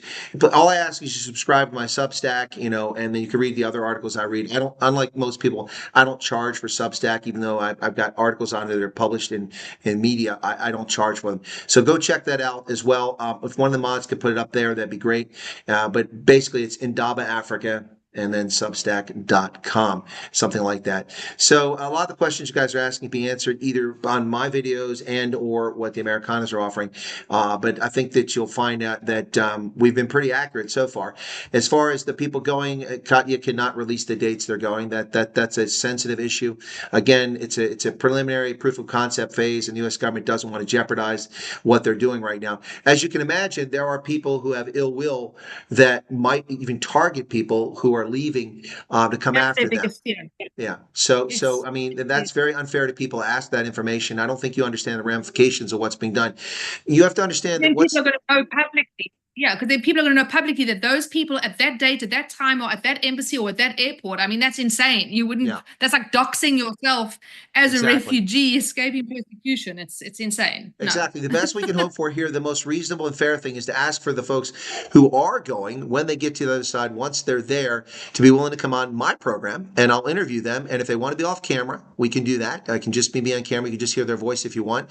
We can give them a pseudonym like, Rico Suave or something like that. And I think that's fair. Or if they want to come on camera because they're safe in the States. But some people might not want to because they still have family in South Africa. But you have to understand, folks, there are evil people who will want retribution against people. I mean, look, one of the things, Katya, I've had to deal with this nonsense is I've heard, well, we're Afrikaners, we're Boers, we don't run. BS. How do you think you got to South Africa? You ran from the Netherlands. You ran from France when they slaughtered the Huguenots. You ran from Germany because of religious persecution and poverty. You came to South Africa. You forged a culture. Then you ran from the English, moving up country. Yeah, don't tell me you don't run. Then after the Anglo-Boer War, some of you ran to Kenya and to Argentina. It's the history of the Afrikaners to forge a culture and to move to a place where they can exist as a culture. Whether it's the Orange Free State, it's the Transvaal Republic, or it's Iran, or whatever it is, you go places. So don't give me this, we don't run. Of course you run. You're not stupid. Smart people move when the overwhelming odds are against them. That's what I got to say, Katya. No, you know what? Thank you so much for bringing that up, because that is actually an issue I neglected. And this is kind of going into that territory that I like, the humanities. But that is a big issue. Even on that Netwerk 24 article I referenced earlier, I actually went and read through some of the comments, and what hit me was the negativity coming from the actual Afrikaans community against itself. So it's kind of like there's this divide between those that want to take up the offer and those that want to stay. And it's kicked up a lot of stuff. And I would call it really is highlighting all the toxic stuff that I like to delve into.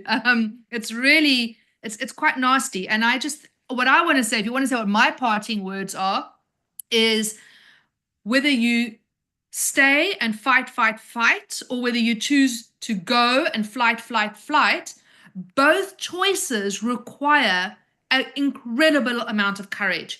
If you're going to stay in this dangerous place that's really spiraling downward right now and attempt to stay and fight, that is going to take sacrifice and courage.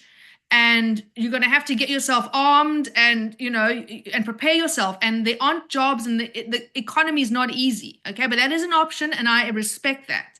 If you choose to go, you've got to sacrifice community, your birth country. You've got to let a whole lot of stuff go. You might even have to leave family heirlooms from hundreds of years ago behind, okay? That takes incredible sacrifice. You're going to have to sell your farm and your land. That is not an easy decision. That is terrifying. Or your business that's successful, you know? Either way, both require tremendous courage.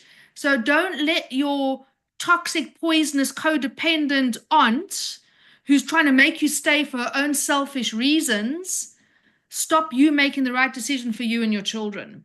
You know, you've really got to like dig deep, because I've read some of the comments and you can just see the emotional manipulation running in there, and the guilting and the, oh, it's not good. So yeah, just watch out for those toxic manipulation tactics that your own family uses against you, and pray to your God and do what's right for you and your family at the end of the day. And either way, it takes a lot of courage. Yeah, Katya, what I've said from the very beginning repeatedly is that those wanting to go, don't rubbish those staying behind, and those going, don't be rubbished by those staying behind. You know, you have to pick your own circumstance. You have to make your own decision.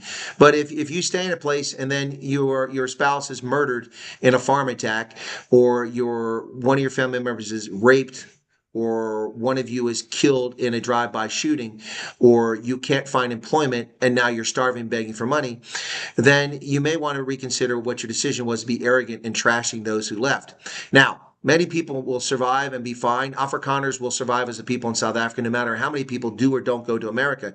So let's be clear about that. That's one thing about Afrikaners. They do survive. And those who stay here, whether it's, you know, almost all the 2.8 million Afrikaners, or it's 2.7 million, or it's 2.3 million, the group will survive in South Africa as a culture and a language. But those who stay will have a tough road to hoe, because this government shows no signs of letting up its abuse of its citizens, black, white, and brown. And that's a tough road. The good news is for the folks in this category, you've been offered the golden ticket. Whether you take it or not, again, I'm not for you coming to America. I'm not opposed to it. I cannot speak for you. You speak for yourself and for your family, and that's your choice, and it should be your choice, and I have no say in it. I do not encourage you. The only thing I do tell you is get off my lawn. There are no FEMA tents at my house. Do not come to my property. I have weapons, and I think that's enough said on that topic. Exactly. Enough Okay. said on that topic. Katya, thanks a lot so much for your time. It's been a pleasure chatting with you tonight. I hope that it left people with a better sense of what's going on. Again, your sources, again, I think we may have the same sources. I have to look a little closer. And you can even ask your sources if they've been in touch with me. And if they have, tell them to send me another note, because people are sending me stuff in 15 different emails, in WhatsApp and in Telegram. And I have a hard time finding it because I was traveling when I saw it. But, you know, if they want to reach out to me, they're welcome to do that. I will protect their privacy. As you can see, I do with all my sources. I protect it unless they allow me to divulge it. But thank you for coming on, and we'll have to talk again soon, and maybe we'll have an update for folks. Any final thoughts from you, Katya, before you leave? I think we've covered a lot, but I'll give you the floor. Always give it to my guest. You've got the floor. Anything you want to say to the group? I'm going to just repeat what I said earlier. It takes tremendous courage either way. And my parting words are, just go deep inside of your own soul and do what's right for you, and just and do it. Like, that's it. Don't let anyone guilt you or manipulate you for choosing safety, for choosing security, whatever that looks like for you. That's my parting word. Like, you know in your soul, in your gut, what you need to do. And don't let anyone, especially after reading all that negative stuff and really seeing what people are writing in the mainstream media, in those comment section, it is so toxic. So I just want to encourage people not to listen to and look at all of that stuff, to go within and follow their gut and follow their hearts and do what's right for them and their families. All right, so Katya, before you go, I don't mean to do this, and I hope it's not emotional, but I just want people to recognize and understand that your father passed away yesterday, and here you are trying to help people today. I think that's dedication, and much respect to you. And I think if we get some hearts and some, some likes and some, some condolences to Katya for being a trooper and coming on here and talking about this in the face of all the opposition and people acting like toads. Thank you so much for coming with us tonight. We really do appreciate it. Thank you for having me. And then I will just say that I'm going to just dedicate this episode to my dad. And see, the tears are just there. And he was really proud of my little mini foray into politics. And so, yeah, this is for him. All right, his cool honor beans. tonight. All right, thanks a lot. All right, cool. Katia Beeden, thank you so very much. We'll chat again. I'll let you drop off, and I'm going to wrap up some administrative stuff for the audience. Okay. Great. Thank you for having me. Adios. Over and out. Bye. Over and out. You can't say that. It's over or out. It's not both. Over. Out. Okay, out is what you want. Okay, cheers, Katya. Bye. All right, so that's Out. Katia Beeden. We got it. It's Katia Beeden. All right, folks, thanks for tuning in. Let me close up that and get my camera back here. Just a second here. I'm going to end that. Okay, and then, oops, that's supposed to be... Okay, hang on a second. Let me close that. And let me just go ahead and get my camera up here now, folks. A bit better quality than that. Okay, now the camera doesn't want to work. What's going on here? Oh, there we go. It just wasn't free. There we go. That's a little bit better than what you just saw a minute ago. So thanks. Condolences to Katya on the loss of her father and to her family. And thank you all for coming tonight. I hope you found it informative. By the way, someone asked me, what did the Boer do at Blood River? Well, 464 Boer kicked 20,000 Zulus' asses back against the banks of the Nkombe River. What does that have to do with anything? It's not germane to the situation. Not germane.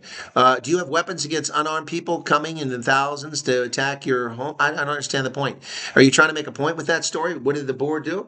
Well, then what did they do after the Anglo-Boer War? They fled to Argentina and Kenya, some of them. I mean, I don't really get the point. Others collaborated with the British and formed South Africa after that. So, I mean, it's I don't really understand your point there. You can be all proud and boastful there, and you're welcome to be that way. But, I mean, that historical lesson doesn't really apply here. Anyway, so 350 Rand super chat from Ashley saying, great meeting you today. Oh, you're just meeting me for the first time? Oh, no, Ashley, you saw me today. Sorry, I thought we were talking about the chat here. Yeah, okay, yeah, from earlier today. We had a great meet and greet at Howick today. Thank you for that super chat. Lizelle, threw me off, Ashley. I was like, confused there. Lizelle, thank you for the super chat. Let me go. I got to go over to the channel because I missed some of these super chats and just find all of them very quickly here because this will let me know on the channel if I go over to supers. Here we go. So let's see what we got here. So, okay, so let me get over here. We had quite a few super chats here. So we had 99. Oh, sorry. Curious about, we did the medical, that was from Dan Filion, and then we had 99 Rand, 100 Rand from NDK. Marcel said, great information. That was 140, thank you. John Jarvis, I answered your question. Inkwell Odyssey, 35 Rand. NDK, another 100 Rand, thank you. Ilza Holger gave 35. Team Fenta gave 140. Katya, any idea what happened? Can I afford to fly to Pretoria, Cape Town? Yeah, that's a question I don't think she'll be able to answer because the people they were able to do it were able to afford it. So we'll have to wait and see how that goes, Fire Dragon. I'm not sure either. The source mentioned anything that was said to them in terms of what happens after them. I don't understand your JC both. I saw your super chat and it was at an inopportune time to ask the question. You asked, did the source mention anything? What do you mean? What happens to them after the plane? What do you mean? They fly to America. I mean, you're asking a question, but you're not asking a question I can answer because I don't. You mean when they land in America? Is that what you mean? When on the plane they fly to America. I don't understand. I'm trying to be flippant. Where can you find out Americanas and Socialists, says Ronaldo, smart aleck? It's below the video. Thank you, Garrett, von Yarsfeld for the 140, and then 39 from Lizelle again. And then Ashley Nell said, great meeting you today, Colonel. Thanks, Katya. Condolences for your loss. Okay, thank you guys for those super chats. Really appreciate it. I hope that you guys found this informative one. It was my pleasure to bring it to you. And what else we got here? So, how many fled? Of course it does, Chris. You made it seem like we're a bunch of people that just flee. Oh my gosh. Oh my gosh. Are you freaking serious? You're not a big supporter of mine if you're going to make that claim. Good Lord. Who's been promoting Afrikaners more than anybody on this planet for the past 5 years? I have. Endlessly. Stop with the nonsense. Good Lord. I mean, Rod, seriously. Knock it off. That's not even reasonable. Not even reasonable. Condescending. It's not very condescending to me. You're hearing what you want to hear.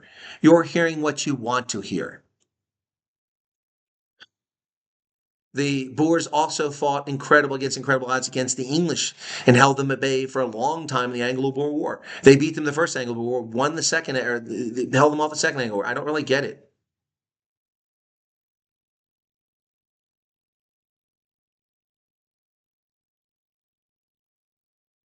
Yeah, I don't get it. I mean, it's whatever. You're just going to kick us to the curb now? What do you mean by that, Morse name? What the hell does that mean? I don't know what you're talking about, Wicked One. I never said level 2 refugee. You're just making stuff up now. Anyway, all right. Well, Ron, I don't agree with your opinion. You're taking offense over something that's not offensive. I mean, but thank you. Thank you. Um, that's a pretty picky point to pick on. I mean, you tell me I'm wrong. It's factually true. My ancestors left Europe too. We fled Europe and went to America. Some as royalty. So I mean, it's whatever. Take it for whatever you want. Gene says, see you in Bolito. All right, cool beans, Gene. Looking forward to that. You have other place to be. We like you online with us. Oh, Maurice, I thought you were trolling. Yeah, I'm not running off. I'm here, but I have to check and see if I'm supposed to go to dinner. Chesley says I just sent an email info. Should we send another? Um, Chesley, you sent an email requesting more info. Why are you sending that email? Should we send another, give more details? I mean, I don't understand your question. You just sent it before this broadcast, and you didn't send information about yourself, and you're asking if you should do it again. My advice is, I mean, do what you feel you need to do. If you want to go to the USA, you can go. You should. We should not be judged for this. Exactly. The one staying behind will sort things. Well, the one staying behind shouldn't be judged either. Bulletproof. A lot of people early on, I had a lot of people in my program that were all into the refugee program. They were rubbishing the people like, why would you stay? Well, it's people's homes. Yeah, but it's my home, but I have to go. Okay, that's your personal choice. That's your hard decision to make. Other people have to make the hard decision to stay. So, I mean, you can't rubbish people either way, guys. You can't rubbish people. It's not your place to rubbish people. That's pretty arrogant of somebody to rubbish someone else. If your family members are talking down to you because you're talking about this program, that's very insensitive of them, very rude of them, very inconsiderate of them. It's your life. It's your family's life, guys.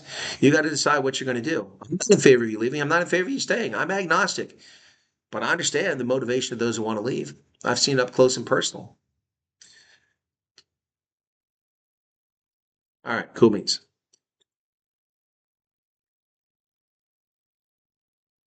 No, Professor G isn't trolling. He's a good guy. He's trying hard to help people out. Dedicate so much time to this cause. Absolute gratitude and respect for sharing the truth and shedding light. Let's take your victory lap now. Thank you, Amanda. I have put in hundreds, if not a few thousand hours. I mean, I have to add it up. I mean, every day I've put in at least 6 hours on this program since February 7th. Not every day since I've been here, but before I got here. Shows how many people actually listen to those who want to hear what they want to hear. Yep.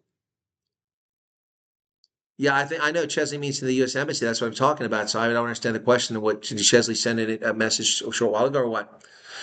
Yeah, there was a lot of trolls tonight. I didn't see the moderators take anybody out. So yeah, I don't see Evan Galupter. Anyway, yeah, he does speak highly of his channel. Very kind of him to do that. Appreciate that. I agree with you. The 4 trekkers are those that pull in front. We don't live under tyranny. Yeah, exactly. See, Panumas, I mean, I guess Morsh was it Morsh who said it, was offended by the term fled. Whatever, you pull in front, you lead from the front. You don't deal with tyranny, you move on and you establish something new. Yeah, there you go. That's what 4 tracker, exactly what it is, out in front. Yep, that's right. That's right, Numos. You worded that better than I did. I did it inarticulate, perhaps. Looking forward to a meet and greet, says Robert Openshaw. Sorry for the repeated question, but when are you in Gauteng? It's okay, Robert. I know. Let's do this very quickly here. It's noisy outside. So here's the ones we have coming up. We had Howick today. That's done. Okay, so we have Bolito tomorrow. 3:30. That way people can get back before it's too dark, including me, to get back to Durban where I'm staying. That's 3:30 tomorrow at the Fiamma Grill in Bolito at the Coco de Mer Boutique Hotel. That's a mouthful, even though I speak French. That's tomorrow at 3:30. Then we have Durban on the 30th at 4 p.m. at Tiger's Milk in the Suncoast Casino. That should be nice. And I'm staying there, so I won't have to run off. And then we have PE on the 1st of May at Tapas in Walmer. That's coming up. And after that, then we've got, we got this apparently being sold in China. Beware of old men in dangerous professions. What's so funny? I think it was Loretta that told us about that last night. Americaners says, so many trolls in chat today. They came especially for us. Amerikaners, they didn't come just for you. I have my own trolls and they come here. So, but yeah, I'm sure that some of your own came here. As far as Gauteng, my dates for Gauteng, I will be in Vanderbilt Park at the Emerald Casino on the 3rd of May. We have a meet and greet scheduled for 6:30, but you can come earlier. You want to come at 5:30? I'm coming from the airport, and I'm trying to predict the traffic, so I gave myself a cushion. But you're welcome to come earlier. I'll get as soon as I get to the hotel, I'll check into my room and come straight to the meet and greet. If that's 5:30, then it'll be 5:30. So if you want to come early, I'm not going to hesitate. I'll go there straight away, okay? And I'll stay. So I know some people don't want to drive in the dark, and I appreciate that. But it's the best I can do. My flight doesn't land until after 3:30, and I've got a rental car. Then I've got to hop on the traffic right into Joburg at the end of the day, and I know how that goes. And then go down to Vanderbilt Park, which is about an hour and 20-minute drive if things go well. So Vanderbilt Park on the 3rd. On the 4th, we're looking at Thunder Gun. I forget what time we agreed to on that. I have to talk to Marilyn about that again because I'm tired. Forgot about that. And then we will have a meet and greet at Four Ways most likely after that on the 5th or 6th, something like that. So I'm in Gauteng the 4th to the 6th. I'm off to Uppington the 7th to the 9th, and then the 9th to the 11th, I'll be in Pretoria, and we'll do something there. I've decided against the 4-tracker monument because people are complaining about the cost of going in there. Also, I haven't got a straight answer on that yet, so we'll probably do an open plus. A lot of people want to do it there, so all right. I tried calling them today, but they were closed because of the holiday, so we'll have to do it later on. Yeah, Nicolette Steenkamp says my kids come first. Gotcha on that. Yes, Nadia, everyone's entitled to their own opinion. That's true. Etienne says, thank you so much for your time interviewing Katya. It's my pleasure. Also interviewed Sam Busa, didn't I? I think I interviewed Sam. I'm trying to remember. Easy for those without much to lose, say, would not stay and fight. Just, okay, gotcha. Thank you, William Duckett. I appreciate it. Okay. Lived in this country 53 years, and as of yesterday, and I'm willing to leave in 10 minutes if I, wow, okay, quits. Okay. Katia Beeden and Amerikaners definitely have a crush on Chris Wyatt. I don't know that Katya has a crush on me, but that is interesting to hear. Okay, thank you for that. Slippery Pickle, take a taxi from Durban to Toledo. It's the cultural experience. Yeah, no thanks. I'll pass. Can you get? I probably can, Yaku. I just, Katya had not come to my attention until I saw her name appear a few places, and she asked to come on the program. And then, of course, I'm in the middle of a trip right now. So, but yeah, we can probably make it. All right, Mark Pretoria is going to try to see the Sun Coast. Okay, Toinette, most of us appreciate your time, Colonel. Thank you. You're very welcome. All right, Milan is going to be at Thunder Gun. Okay, good. I'll try to come to see you. We'll speak to my hubby, says Chest Pains Instigator. Robert Openshaw, thank you. Would like to meet you. We'll see you there. Okay, you didn't say where, but I'll see you somewhere, I guess. All right, Utopia, look forward to meeting you too. And Lindy says thank you a million times. You're very welcome. And Trolls tried to wreck the Colonel's live stream, but this man survived bad Wi-Fi, angry roosters, and Thanksgiving with in-laws. You think a few keyboard words are going to face him? I've survived a lot worse than that. Best advice, get yourself a Bordermeister and retire. This Afrikaner is going to make you tired. Yeah, they're definitely making me tired, man. Everyone in the country seems to adore the Colonel. Well, not John Steenhuisen. I must say Chris felt a lot better after listening to you in the kid. Okay, that's kind of what we're hoping to do. And hopefully we'll be right about things. Okay. All right, guys. So there you have it. Vars Ope Plus. It's in Pretoria. Pretoria East. Let's be honest. If you're serious about leaving, then nothing will stop you. Yep. Anton Mulder, I have a lot to lose, but for me, my family's safety and freedom. Yeah, there you go. Chris, your input, advice, and videos are invaluable. You're welcome, Graham. You guys are very kind. Yeah, there you go. Open Plus in Moot Pretoria. Is Chris Ayla's here? Chris knows where that's at. Chris and I talked about that. Jared Horn, good evening. All right, I'm glad. Sorry to see you go there. Tinnis, I think someone asked previously, would you recommend that we send all our stories additional mail even after just sending email? No, I wouldn't recommend that. Because first off, what mail are you going to send it to? How's it going to get to the U.S. Embassy? Second, flooding their mailroom with documents that probably aren't going to be read they've got people dedicated to reading the emails. So that'd be my focus. Okay. Johan Barkhuizen says, you make us laugh. Johan, it's good meeting you in our previous meet and greet. Am I the only person who has a lot of anxiety after sending email to embassy, like you didn't word it properly or something? Yeah, well, I guess if it worries you so much, then relieve your concern by sending him another one that's more detailed. I mean, I don't usually recommend that, but I mean, it's if you're worried, do it. Tony, all right, thank you so much. East London's a bit out of my way, real Wesley Smith. I'm so sorry. Okay, don't flood the embassy email. Yeah, that's. Have you asked Giselle if she would? I have mentioned that I'm going to be there, the dates, and I don't know if it's Giselle, but it would be cool to see if Giselle comes to Open Plus. Okay, so altruism, plot, knife, painting. Why is dual nationality an issue to get refugee status? Well, as I mentioned at the very beginning, if you have a passport from another country, then you can go to that country. So it would, in theory, negate you from applying for refugee status. I mean, if you have a UK passport, UK's not in war, just go there. But I don't know how that's going to play out here. I don't know many Afrikaners that both, but that's why. That's supposition. That's not a fact. We don't know that. But the normal thing is that would probably disqualify you. So we don't know that. Okay, see an Open Plus. Okay.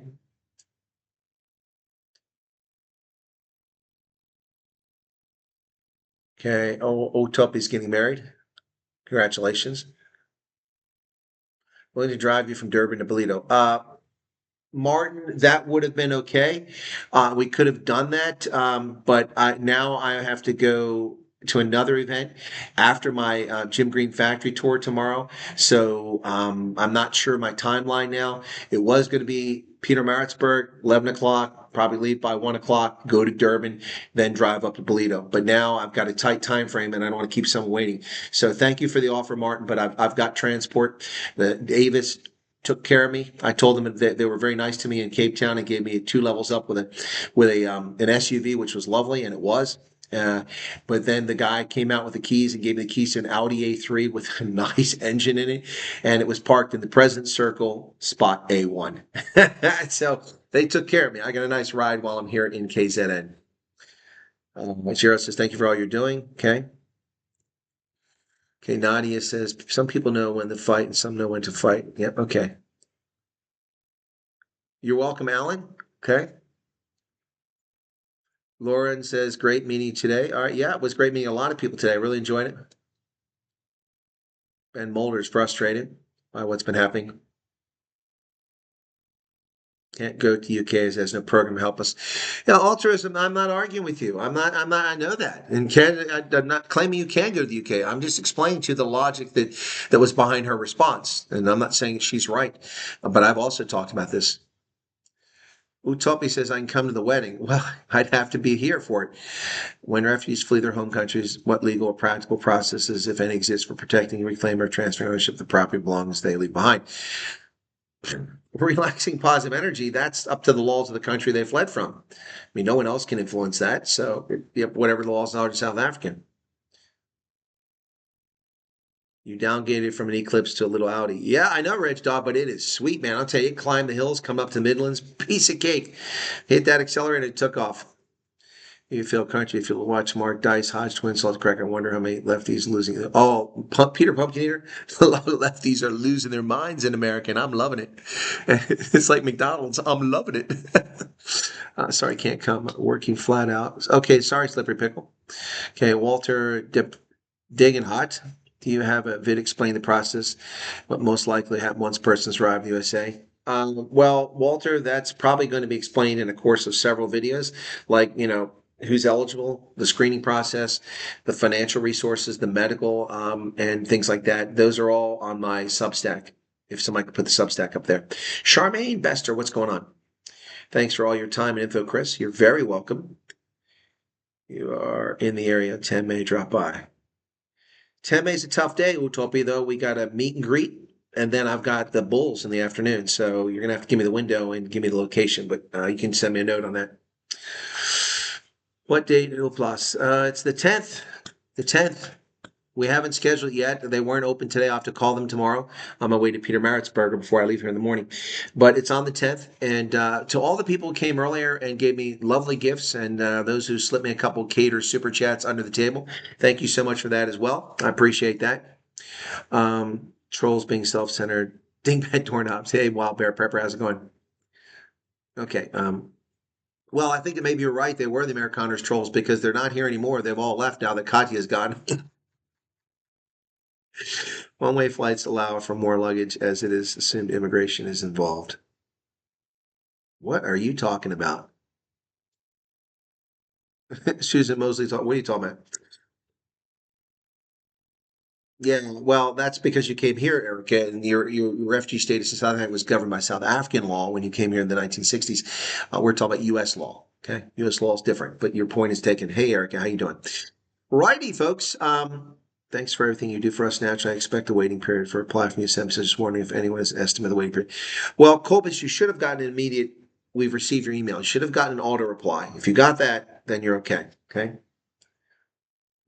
Okay, we're becoming a mid-rand. Well, I've been to mid-rand many times. We'll see.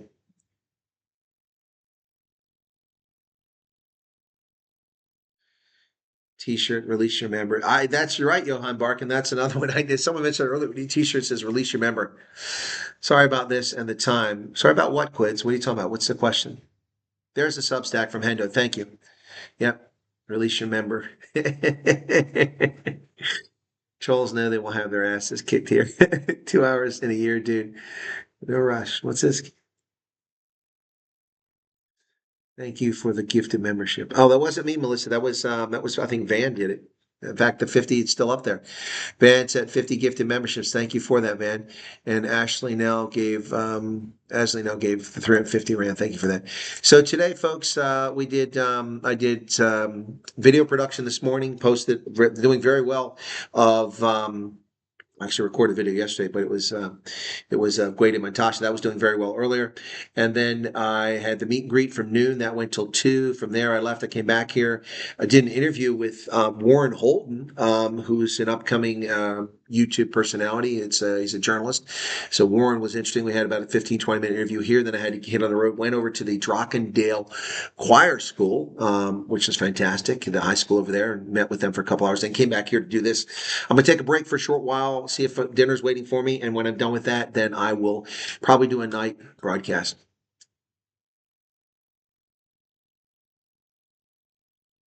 Dirk deployed disappeared when Peter Jubert arrived.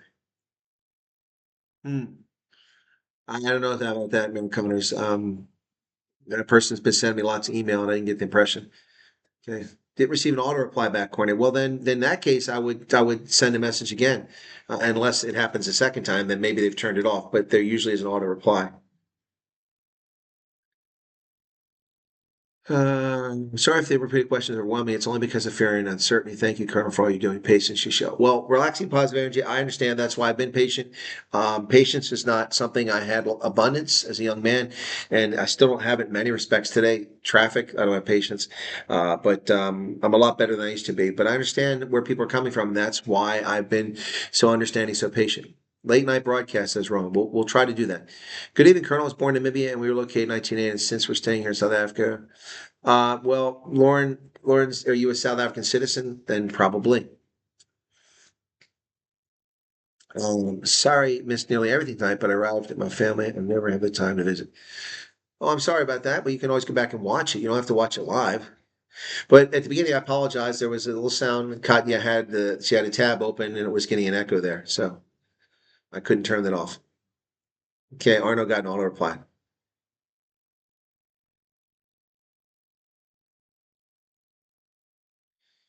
Lizelle said, I'm confused. Katya and the second group will also be farmers. Said they'll also be, how is USA going to see some of us as farmers and some of us as not farmers?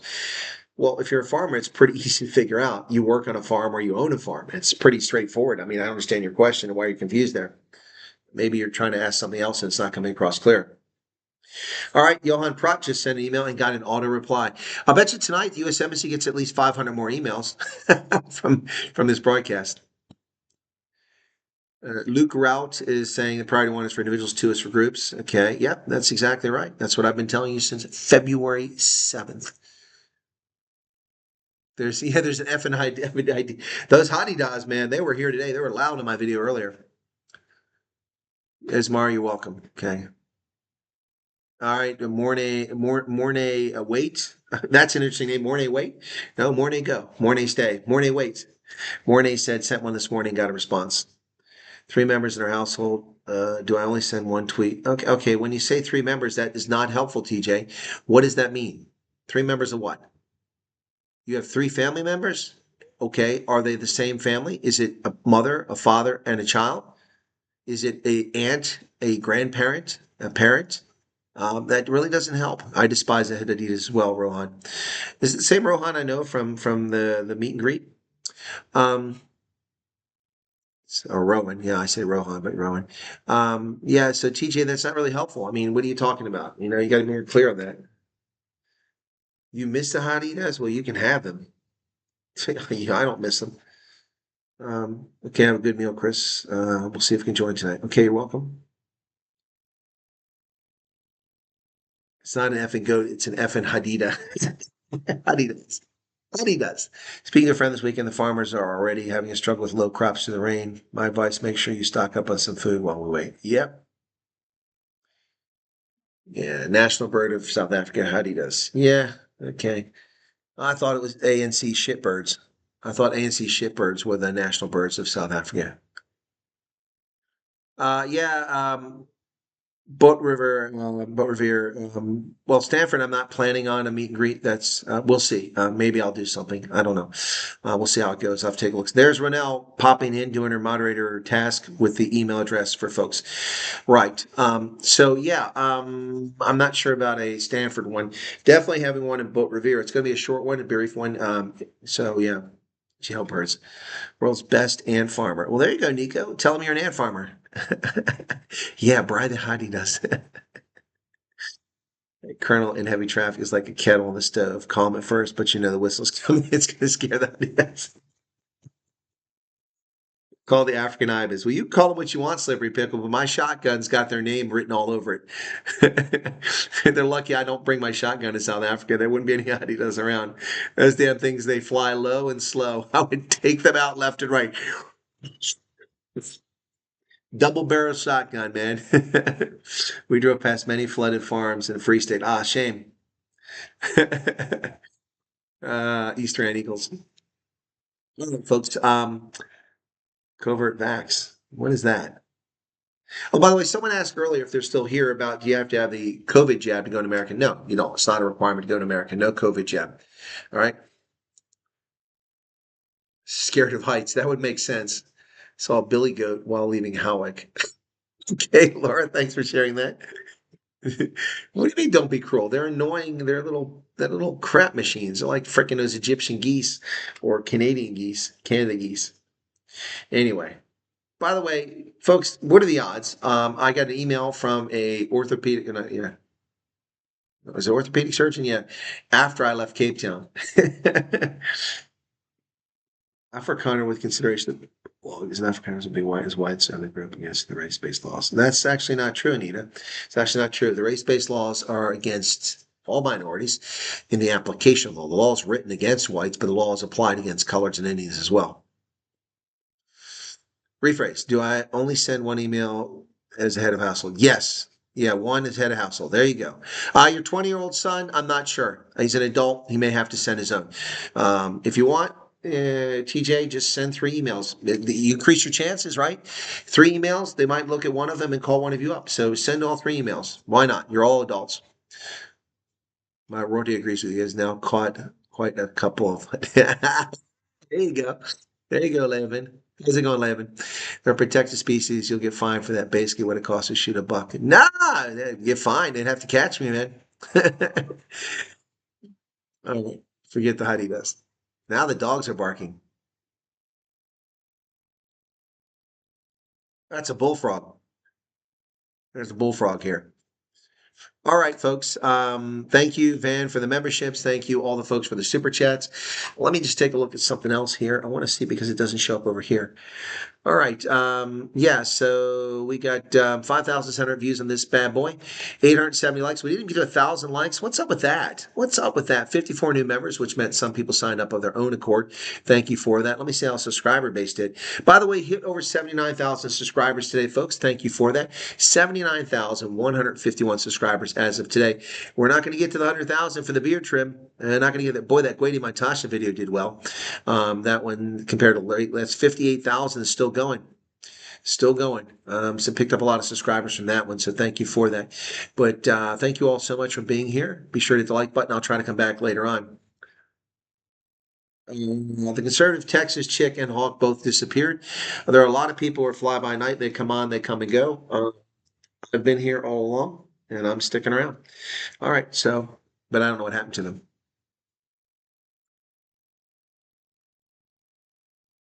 Sitting on knife's edge, waiting for this to kick off. Gotcha, tennis. Yeah, oh, that's good, Barbie. I should have a T-shirt with a Hadida and a slogan: ANC shitbirds.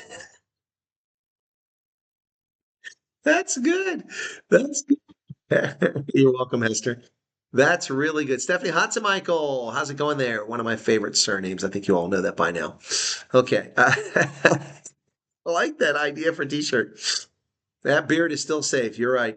All right. Ladies tonight wanted me to shave the beard off because I look too old. Good. It's a great T-shirt idea. Let's see if we can't make that one happen. All right, guys. Have a good night. Thanks for being here. My thanks to Katia Beeden, my guest tonight, for this broadcast. We started 2 hours ago, and I'll try to come back with the news and conversation tonight for late night. All right. Y'all take care. Thanks for being here. Be sure to hit that like button before you leave. It doesn't cost anything but a moment of your time. Easy to do. Easy to do. Now, where the heck is my closing video? There it is. And I'll see you later on. Cheers.